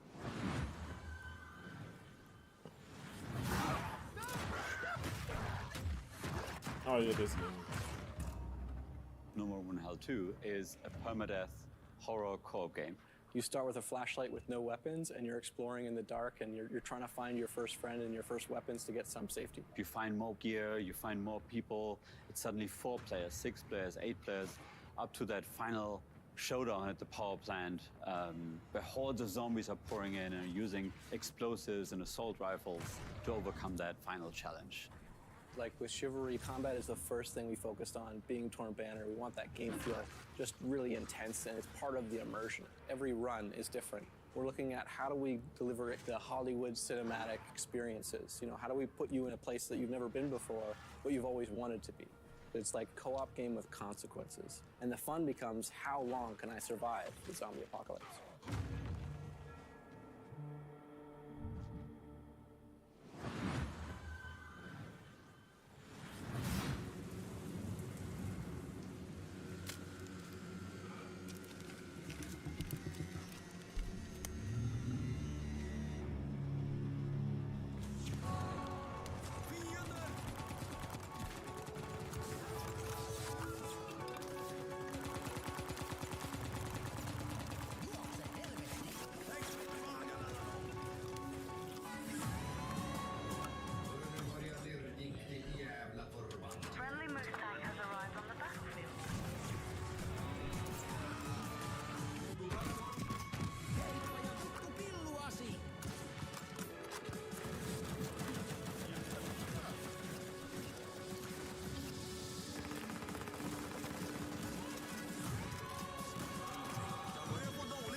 That's right.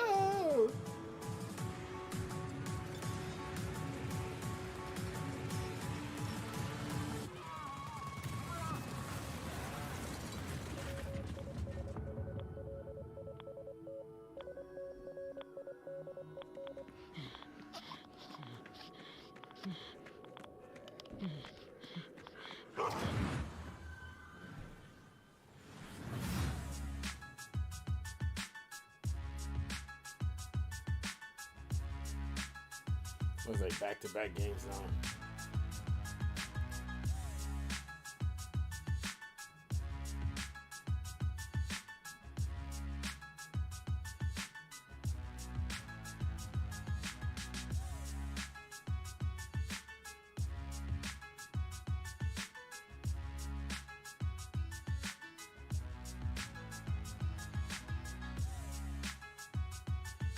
Ah, another one of these card games.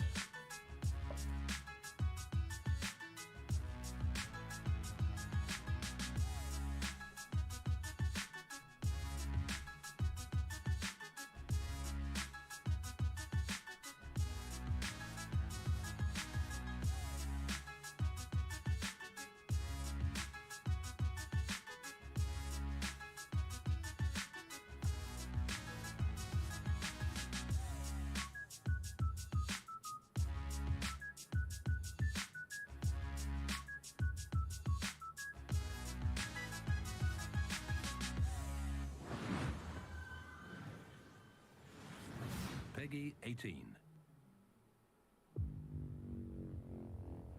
Super low Silver Castle.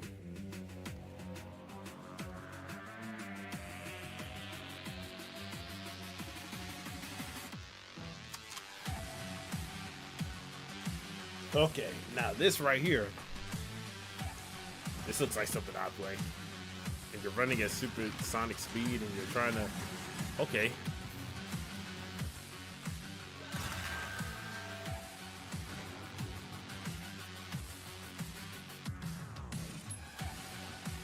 This looks fun.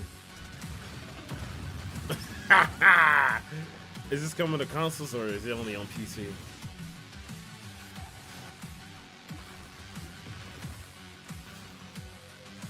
For your life. Oh glory. Death Sprint 66.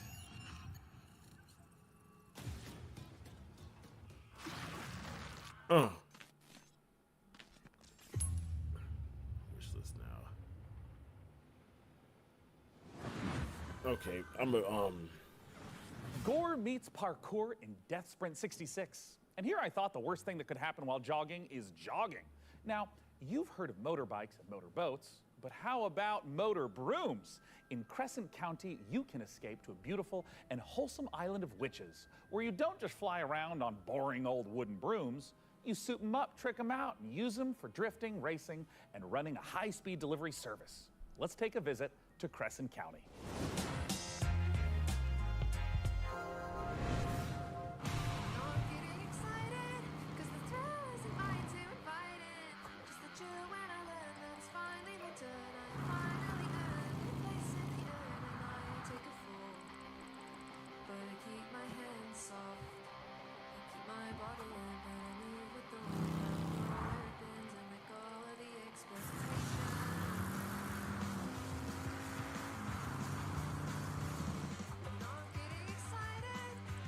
I'm not getting excited either.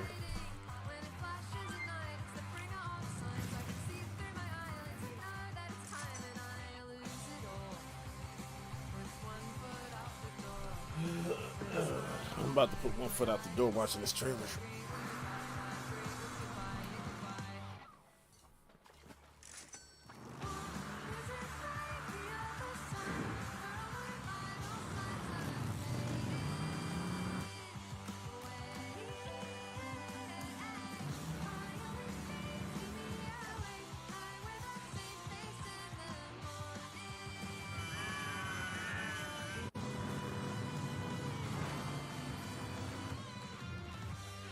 Ugh, freaking see.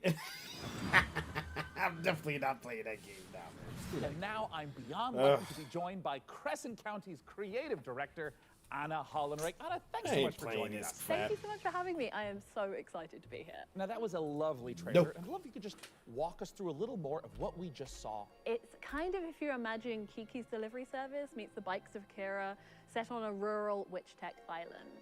It's a game about finding yourself kind of as a proto-adult, and I'm really interested in this question of how do you find home in a new space? How does a place become yours? By day, you're driving around the island making Somebody deliveries said that's to the a man. locals, and then by night, you're racing around the island with the Don't forget characters that they're you've lesbians. befriended along the way. Don't forget Or, about that part. I don't know, maybe you want to get one of the characters to date you, but you need a bed frame because they have self-respect.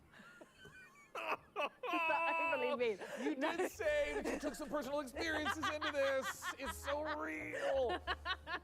Okay. So talk to me a little bit about where the idea for Crescent County came from.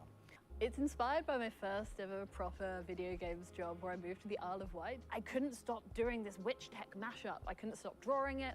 I was going to Comic-Cons. I was selling art about it. And I've been Hey, how working do you, in let big me see. teams on things like Fall Guys. Sure, but I knew that if I didn't launch myself out into the unknown, I would never forgive myself. You So can you're only taking block this 'em. big leap into making this game, and it's in the cozy genre. What sets your game apart from those? So this is a delivery life sim game, right? But it's also got underground motorhome street racing in it. I really love genre mashups. I think that they're so interesting. And I love making worlds that feel warm and lived in and loved, where people feel, you know, relaxed and safe. But also, if you want to amp things up, you can trick out your motor broom to the point where you're almost flying and smash into your friends with all your sigil sticker powers. What about it excites you the most, though? We're really interested in making this island feel very relaxing to drive around, but Well, also I see hiding it. all of You're these about to get little blocked. shortcuts and jumps and boosts all Whatever over the heck place you are, so Melvin that Harper, it can be you're about just to as get blocked intense too. and chaotic Yeah. sometimes as well. Where What's can in it for everyone get reading their these hands comments? on Crescent County? So this game means the absolute world to us. It's a bit of my heart, it's a bit of my soul, and if it interests you, please add it to your wish list. Nope. Nope. That's Crescent County looks amazing, Sean, and it is just oozing with charm. I'm definitely making room for it at the top of my wish list. And if you want to wishlist Crescent County and all the other great games you've seen on our show today, they're all located in one place, the PC Gaming Show Steam page. Okay, it's time to put the brooms away as we take a look at some other wickedly good releases.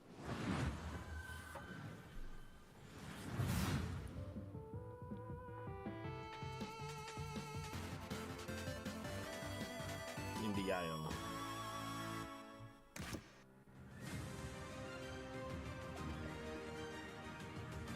Here we go again with some more crappy games. Ugh. Man, I do not remember it being like this last year at all.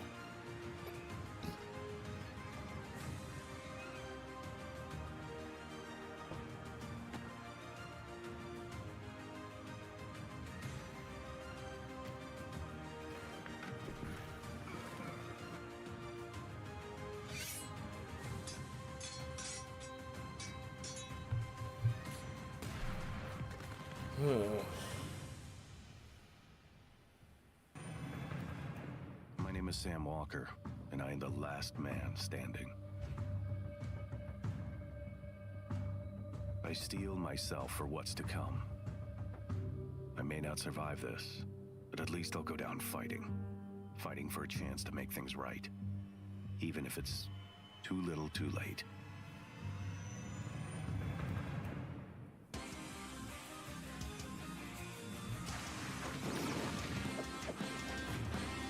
Okay, I beat him up. Now this is something I might play.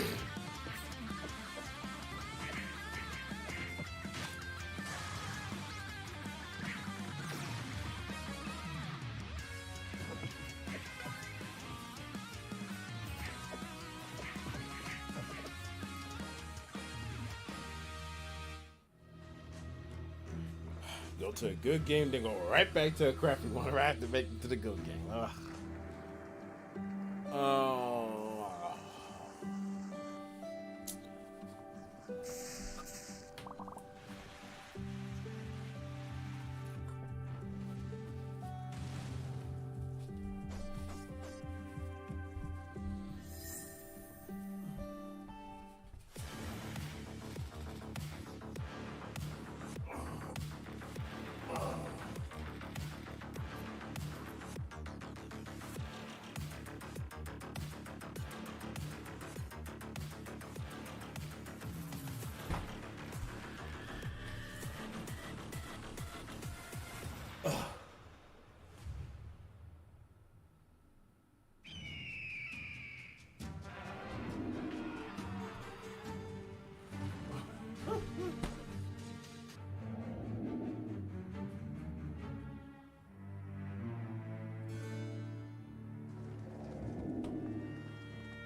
Another. Oh my gosh.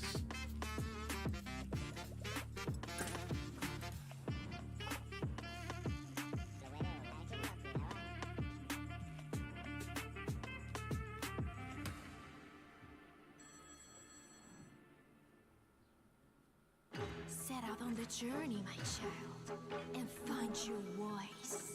For it is the sound of the instrument that soothes your father. I don't know where to go. I was trying to get some down there. Play loud as the melody world. A great sight one can cast. Other worse, whereby the heavy cup of wine one can cast.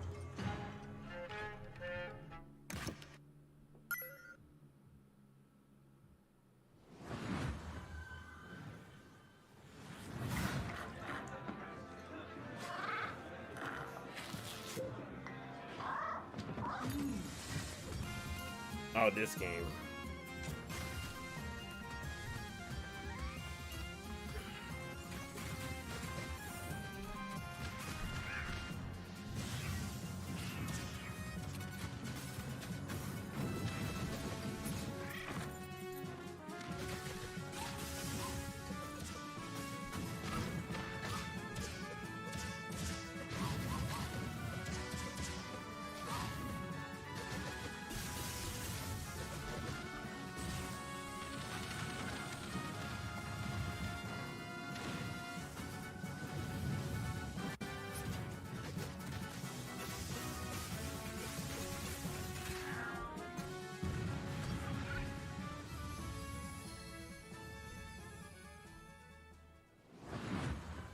Oh, it's a demo for that game. Hello, my name is Nicole He, and I'm working with Nereal and Devolver Digital to make the world's first thirst-person shooter, The Crush House. So in the game, you've been hired to produce 1999's hottest First-person reality shooter. show, and your job is to I choose the saw a cast, rainbow. film the drama, and give the audience what they are thirsty for. But remember, never, ever speak What to the the heck top. is this? Anyway, all the different audience groups want to see different things, so let's see who's tuning in today.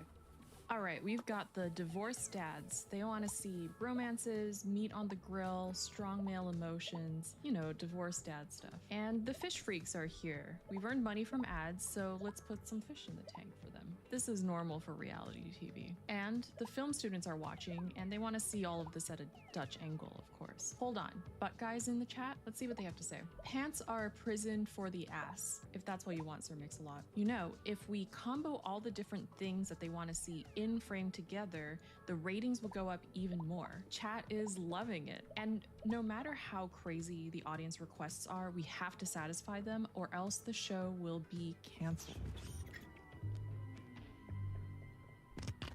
But don't worry if things do go wrong. This is reality TV after all. Just pick a new cast, start the season over, and maybe this time Oh my we'll make gosh. it to the series finale of The Crush House. Man, I'll be sure not to play that garbage. That looks like a freaking trans man right there. That's a trans man. Ridiculous. Another fudgeball game. You know, I seriously don't know why I even bother watching this, bro. If this is the only type of games they're gonna be showing. Gosh. Like, is this the Switch Direct now? Like, these are usually games that be on the Nintendo Switch. No hardcore games or anything. It's a bunch of Google Gaga fudgeball games. That's it. That's all they've been showing. The majority of these games are trash. Who is actually gonna play something like this, bro? This is crazy. And you just think there's gonna be somebody out there that's actually gonna buy some nonsense like this. It's like that last game that they showed. Freaking cornball game. Connect the dot game. Mom, can I get an extra cookie in my lunchbox game? Gosh. I feel another cornball game incoming. I sense it. This music, the vibe. Come on. Please do not be a Star Trucker.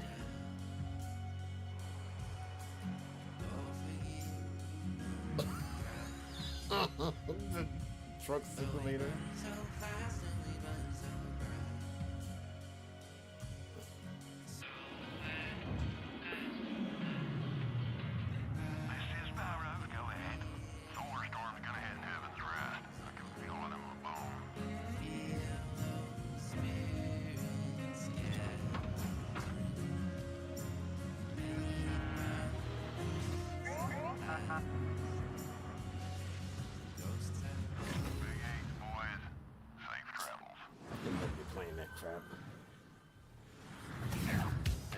Coming up in the PC Gaming Show. Oh, that game again. With the woman with the storage online.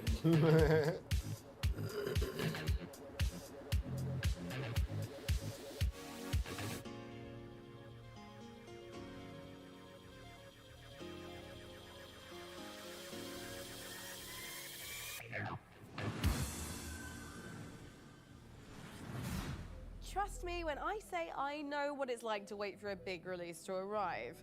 This particular download has been queuing for months.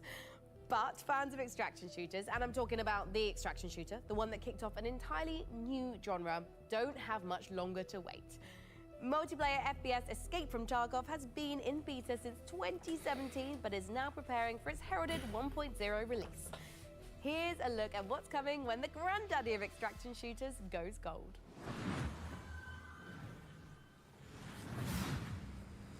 Process and ice cream does sound pretty good right about now. Ну, здравствуй, солдат.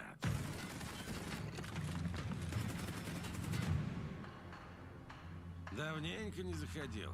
Куда пропадал-то?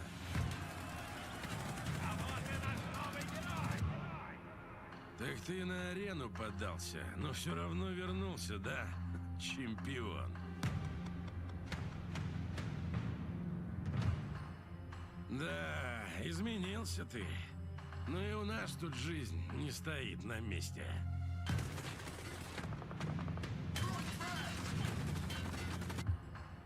Конфликт в Таркове снова разгорается.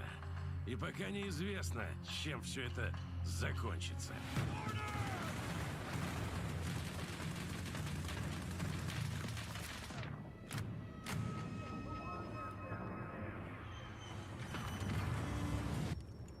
Похоже, придется тебе снова показать, чего ты стоишь, боец. Путь осилит идущий, так ведь?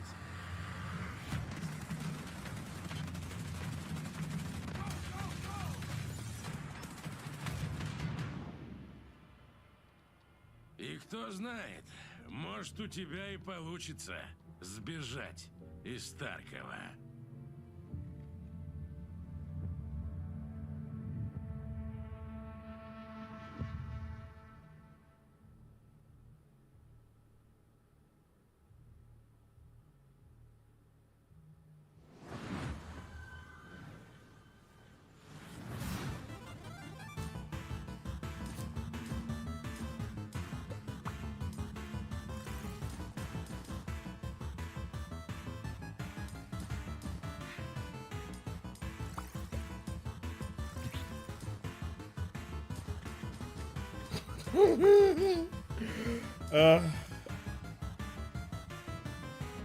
Space out, man. I'm sleepy. I'm not sleepy. I'm just joking around.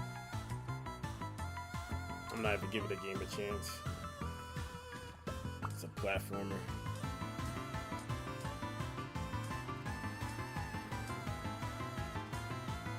You gotta be careful and try to. Yeah, I'm not even giving this game a chance. This actually looks like something. Yeah, it's a platformer. I'll play it. Oh, it's out now too. Okay. If it's vengeance you want, I'll give it to you.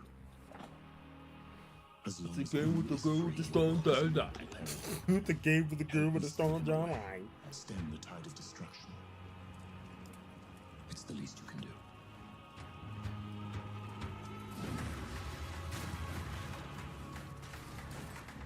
Come at me.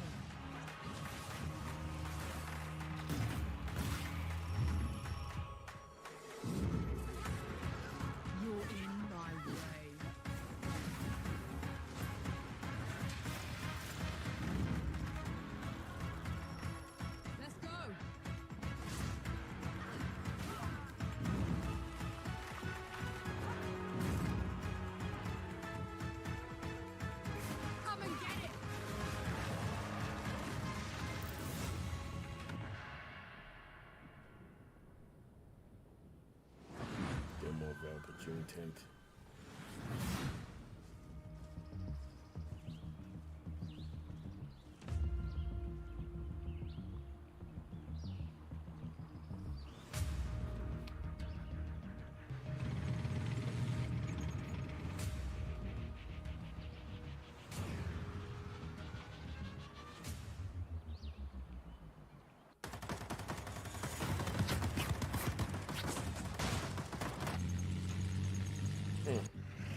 Not interested.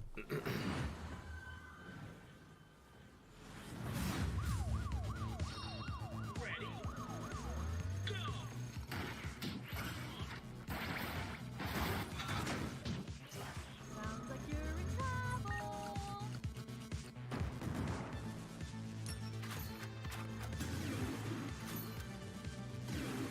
You have 10 seconds. Destroy these damn robots.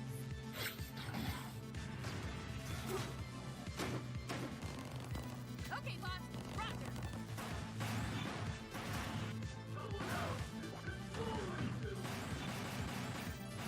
Moderator to take care of our bud.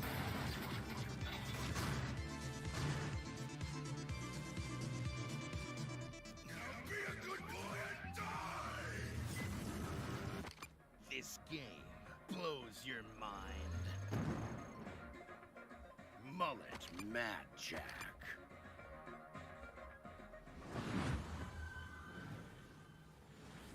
I need to Sean, give the I game am a chance, sad to man. say it, but we're not a million miles away from the end of our show. What? Already? Oh, wait. Sean, are you about to yell no and dramatically wave your fist at the No, sky? no, I just thought I was going to sneeze. Oh. Anyways, as you were saying. Right, well, we don't have much left in the show, so it's time to... Sorry, it turns out I am allergic to shows nearing conclusion. Well, as I was saying, it is time to share something very special. We are living in a golden age of city builders, and there's something out there for everyone. Yeah, literally Strategy, every game survival, on this thing puzzle has just games, been co-op. nothing but. There are even some really great, cozy, no-stress city builders. And it's true. But even with all the city builders I play, I can honestly say that we've never seen one quite like this. Ow! A very talented team of developers who made games like Mark of the shoulder. Ninja and Gone Home. But Let's watch the world premiere oh, of that's what you get Generation for roasting every video game on a PC game show. Our generation ship was to travel hundreds of Why years did I across block the that guy for stars saying so the we could N-word? build a new He wants to world be for racist. That's what humanity. he's gonna read what he saw. We had tried to restore Earth's ravaged idiot. ecology. The desperate solution nearly wiped us out instead. And now it's on the ship. We're gonna say, gosh, that's and why it's I just growing. don't make comments, man. There are only a few thousand of us left, and we cannot repeat the past. In our ship's closed ecosystems, resources are finite. Nothing can go to waste. Every bit of scrap needs to be salvaged, This game needs to go to reclaimed, and waste. repurposed into what we need to survive. Materials, food, water, air. Oh my gosh, We this might has to be always one of the. work This well is with even each worse. other. We might squabble, we might stumble, but we are all we have.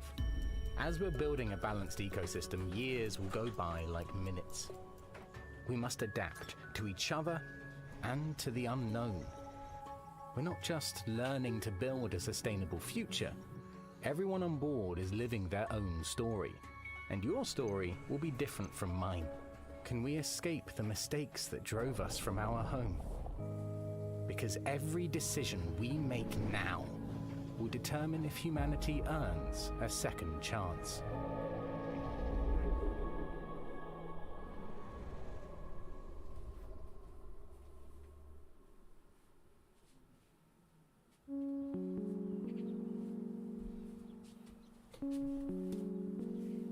It's just a game versus real life.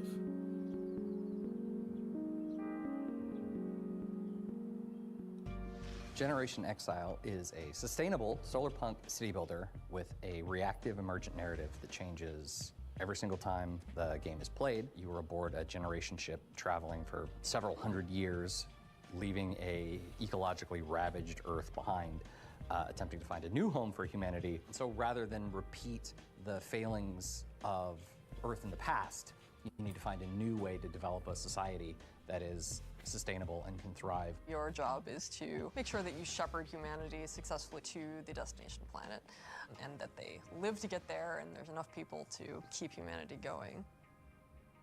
Players' goals differ a bit from traditional recognizable city builders, where yes, you know, you're still having to provide the basics for your society, food, shelter, clean water, but there's kind of this unquestioned notion that we see both in a lot of strategy games, but also just in the world around us, where it's like, oh, well, when we need more resources, we can just keep extracting, we can just keep growing and growing and growing. It's simply not possible to keep expanding forever. And that is a thematic element of the game for sure, but I think part of that has come from just looking at the industry around us, where all the goals are just like, what are the returns for the next quarter? You know, we see the harm that is caused by that single-minded focus on how can we extract as much value in the short term. And the people who are the harmed the most by that are the thousands of people who in the last 6-8 months have lost their jobs, right? So as you make your way through the game and progress through the game, rather than just infinitely getting bigger, it's about becoming more regenerative, to like use only what you have around you because there's no external source of anything else. Fundamentally, you're on a spaceship. You got what you got. What we wanted to achieve is to take a relatively recognizable set of city building mechanic, but having more narrative and story elements there as well. Because the thing that is so rich about city builders is that they're so systems dense, and that game state is all very much driven by the choices and decisions that the player is making. But the opportunity then we saw is to look at all that in the city building layer game state, and then drag it out into the narrative. Exactly. Kicking and screaming. but in a good way. In a good way. Where rather than, you know, just like everyone's gonna play through the game and at turn 15, this thing happens, then at turn 25, this thing happens. Instead, you can just have authored narrative events that are reactive to whatever choices you've made, like weird ecology things that are occurring aboard the vessel, or they're various situational. crises. Yeah. Small and large. We're able to provide the player the ability to make consequential specific decisions that are divorced from just the pure systems of the game, which then informs the events that will occur in the future, so that at the end, there will be echoes of the decisions you've made along the way. It should feel like the journey to get there is one that you uniquely experience, and the conditions that you finish with are ones that are reactive to all the decisions you made leading up to that point. The game can be wish-listed right now on Steam, and folks can also just go to SonderlessStudios.com to sign up for our newsletter and learn more as we roll things out. There'll be more delicious tidbits in there. Will they be delicious? They'll be delicious. How delicious?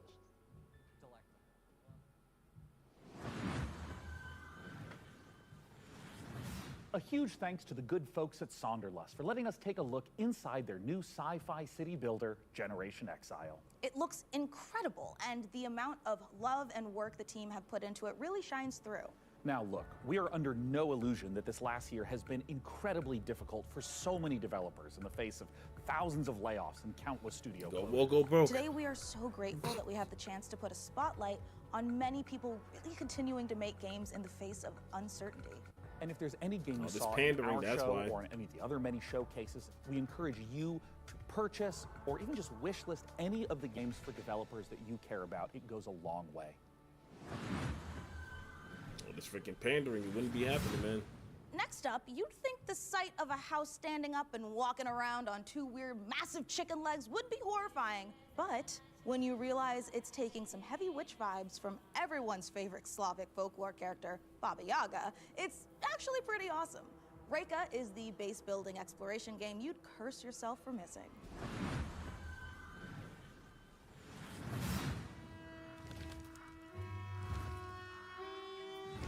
House moving castle.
We aren't the only ones celebrating an anniversary. iBuyPower is hitting a major milestone of their own, having been around for 25 years. iBuyPower is a fully independent and leading manufacturer of high-performance pre-built and custom gaming PCs based in North America. As a special thanks for 25 years of powering the PC gaming community, iBuyPower is giving away one of their official VCT Americas PCs, the RDY Y70 Valorant VCT AR002.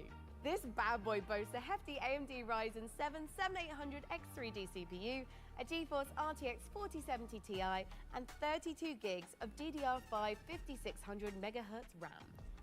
Did I also mention it's got iBuyPower's 240mm RGB liquid cooling unit? For your chance to win, head over to Then it has a liquid cooling unit. pcgamer.com/survey. I don't got that. I And just got a now, lot of fans. Back to more trailers. Meet the Lock Creatures. Their language brings them to life and expands their society. Learn and spell their words, each with its own special ability to Oh my change the freak. environment in deep and surprising ways.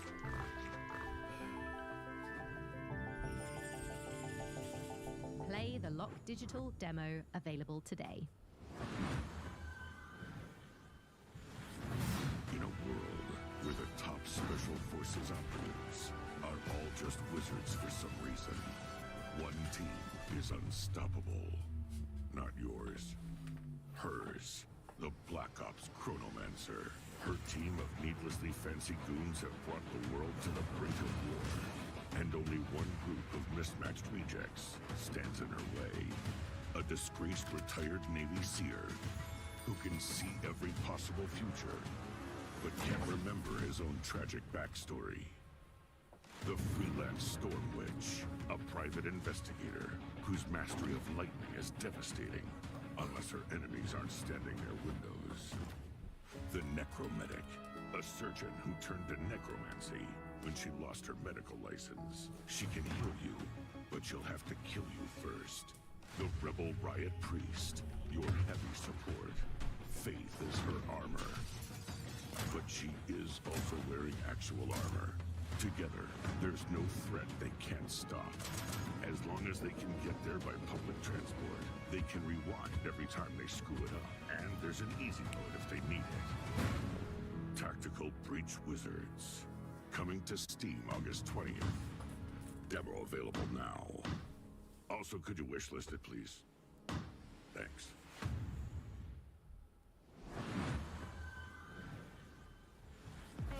Wow, what a show so far. I'm absolutely loving it. And don't forget, you can do more than just watch this amazing lineup of games. You can play them too. Visit the PC Gaming Show Steam page to wishlist all the titles you've seen on today's show, all in one convenient, clickable place. Now, do you love history? Do you also love lists with between 9 and 11 items on them?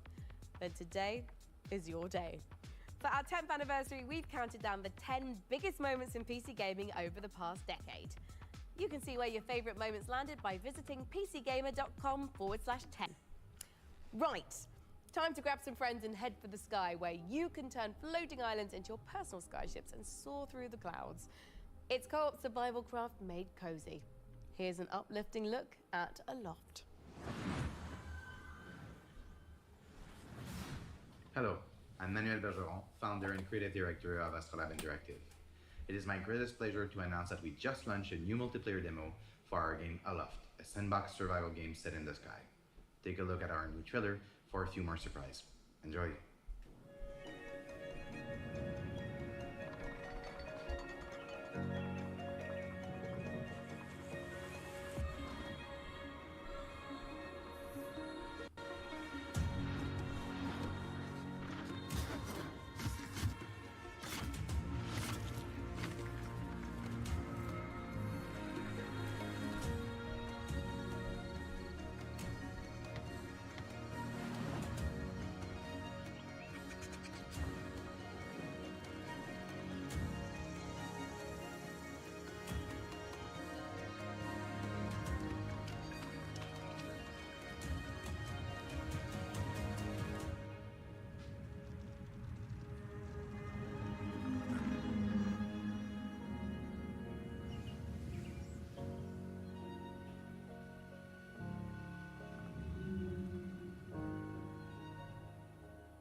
Oh,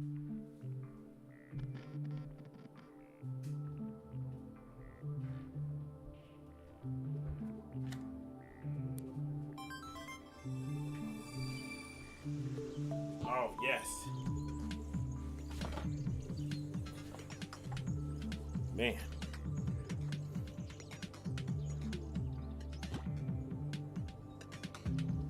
I want to get my hands on this big time.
door to my rig.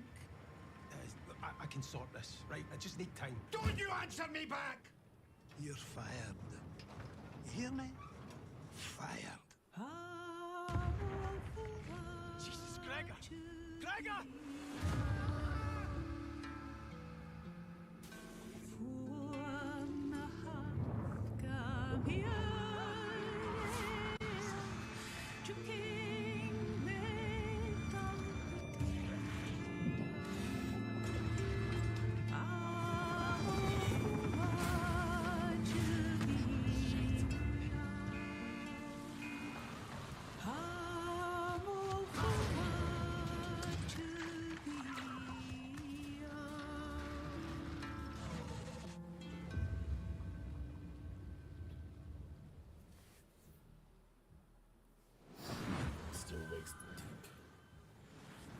Dude, Hotel Galactic looks so cute, right? Oh my God, it does. And honestly, I would just love to manage a bed and breakfast for alien travelers. I just worry that my quaint taste and timeless valence bedspreads just might not be suitable for interdimensional species tastes. I don't know. What do you think, Mika?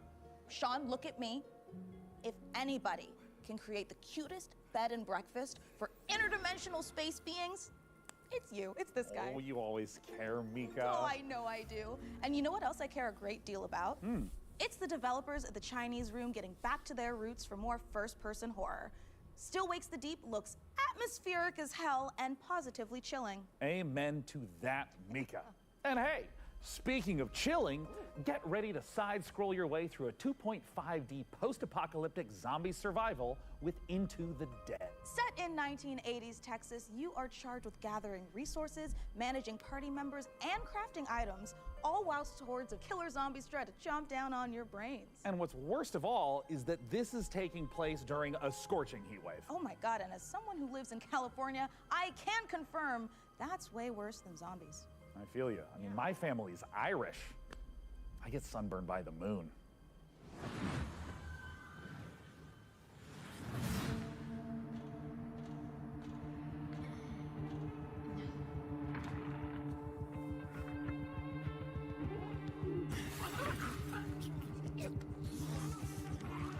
That's not funny, man.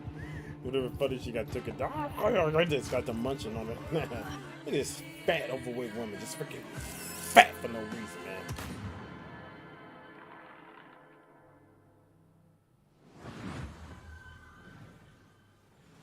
Hi, PC Gaming Showcase. I'm Tanya from KitFox Games, and I'm here to show you 3 different games today. So let's start with Dwarf Fortress. Hi, I'm Zach Adams. And I'm Tarn Adams. We're the co-creators of Dwarf Fortress, inviting you to play Adventure Mode in open beta. And we'll be adding tutorials and demigods later this summer. While you're waiting, you can play Caves of Cud, the most intricate roguelike ever made. Hello, we're Brian and Jason, co-creators of Caves of Cud. After 15 years, the game is getting its 1.0 release later this year. But out today is the spring molting patch with its all-new UI.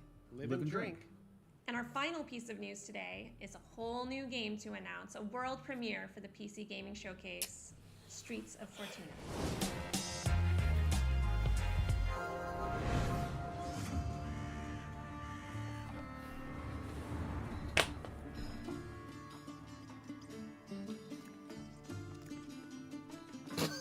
How will you survive in Fortuna? Will you be a thief? A cook? Hold on, let me... A smuggler? An artisan? A trader? The city is a richly generated sandbox, each citizen living their simulated life. Use knowledge to your advantage, romantically or politically. Live your other life in Streets of Fortuna.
That was The Rise of the Golden Idol, once again inviting you to unravel the truth being a tangled mystery.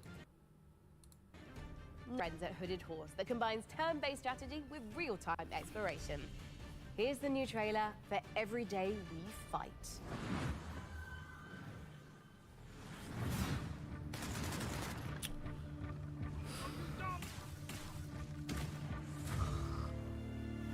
You know, at this point, I don't even know why I'm even still watching this, bro. The Rifters came. They put a dome over the city. Suddenly, almost everyone was frozen. Just a few of us were left. Not soldiers, just ordinary people. I'm not doing a reaction to this next year, bro. I don't even think I'm gonna do it next year.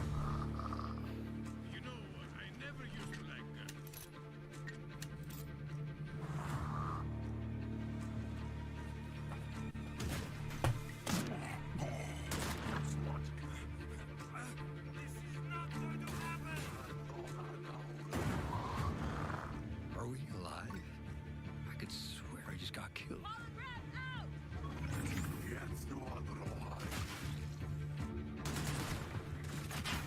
I think we jumped back in time. Vivian, see what else she can do. Don't miss.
Velkomin í verndarvættatön.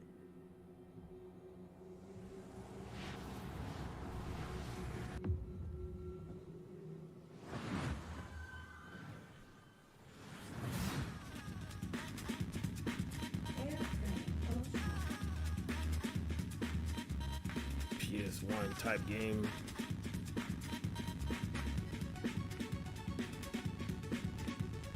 All the retro gamers out there. Okay, this looks like something I might play.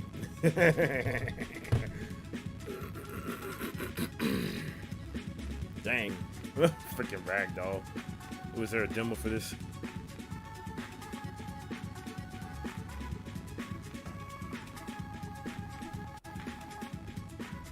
What's this now? Steam. No demo.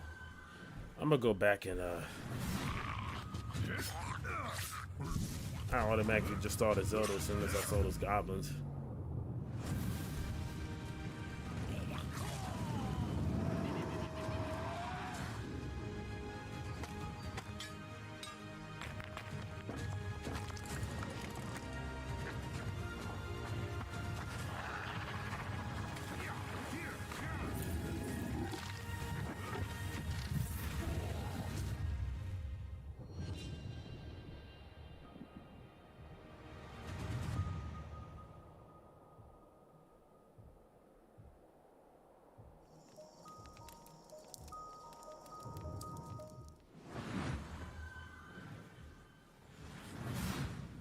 Hi everyone, this is Dave, Community Manager on Windblown, the upcoming action roguelike from Motion Twin, the creators of Dead Cells. These cute characters here are the Leapers, who live in the Ark, a peaceful village now threatened by a massive vortex of doom. So, they train up and become fearless warriors to fight back in an attempt to save their world. Using a cool thruster, you can dash at lightning speed, letting you dart across the stage, dodge out of enemy attacks, or find new areas and secrets. Through each run, you'll be able to equip different gear and upgrades, creating powerful synergies between them. For example, switching games are more weapons at the fun end of playing a than combo watching, man. unleashes a super powerful move called an Ultra Attack, if you can time it right. Jump online with up to 2 other players, meaning you can mix your builds with your friends and find the best combinations to carry you through the diverse biomes. Windblown will launch later this year into Steam Early Access. Player feedback is super important to help us craft a game that you guys will love to play. So join us on Steam for the latest updates and information, and how you can join in on the fun. See you soon in Windblown. Folks, we are in the final stretch of the 10th anniversary PC Gaming Show, but that doesn't mean we are winding down. We are, in fact, amping up. That's right! We're wrapping things up today with not 1, but 2 world premiere trailers in a row. It's like buy one, get one free world premieres. No, Sean. That coupon expired in 1989, so we won't be getting well, that's too bad, except... look at this! This is our 10th PC Gaming Show, which means I get a free world premiere. Look at this guy! Thanks to Sean's Grandmaster level card play, let's check out 2 big world premiere trailers. I'm trying to rotate, man.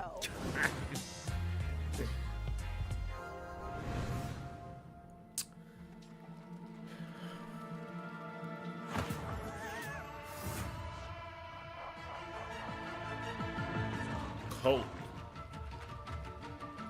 I ain't playing this crap.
Probably more fun playing than watching. Some of these, I be forgetting that, man. Some of these games are more fun playing than watching. This is me personally. Push this now, please. That's because of all these dang old layoffs. And that's why everybody's that is just a wrap so on the eager to PC Gaming wish Show list. 2024. We had such a great time showing you all the exciting PC games headed your way, and we're especially thrilled that you could join us for our 10th anniversary show. And I mean, if you've been tuning in to watch our show for 10 years straight, thank you so much. We couldn't have done it without you. And if this is your first time watching, just watch this show like 10, 20 more times. Make up for all the ones you've missed and for the future ones. That's 100% how the coupon works. Right, and the punch card. And we can't forget to say goodbye to our brave captain of the watch party, the amazing Frankie Ward. Guys, it's been a great show and I had an absolute blast. Before we go, we also want to give a huge thank you to all the game developers, artists, designers, writers, voice actors, and everyone else out there working so hard. There were a few games, but day at after least day to 90% create of all the we games I play had no and interest love. in whatsoever. We appreciate every single one of you. Absolutely, Frankie. And don't forget that you guys at home can wishlist every game you saw on our show today by visiting the PC Gaming Show Steam page. Thank you so much again, everyone, and we'll see you again in November for the PC Gaming Show Most Wanted. Heck yeah. Bye-bye. On November. Bye. Bye. Bye-bye. Bye. Bye. Oh, goodbye. Oh, let's other hand. Oh, wow, bye. Bye. Goodbye. Goodbye now. Bye. Goodbye. fantasy world with post-apocalyptic vibes. Let's go back. Get this camera away from me. We're going back to the start. Here it comes. I got it. This is the take. I've got us a little cake to celebrate.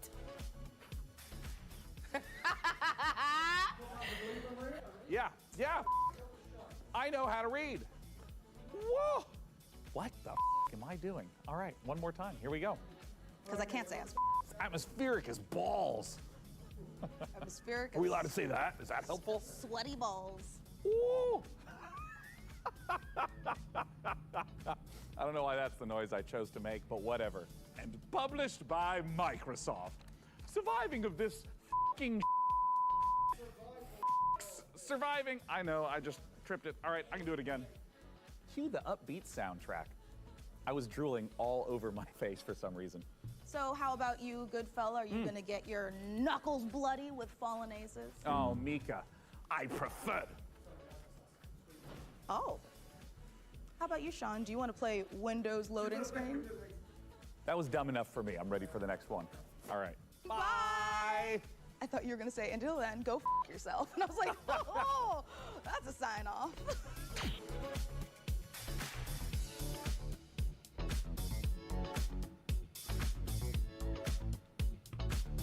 Well, that's the PC game show. There was only a few games that I actually was interested in, but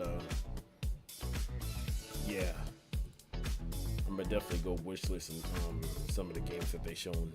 It was only like maybe like 10% of it. Like that's it. I actually liked. Everything else was just trash. But to each their own.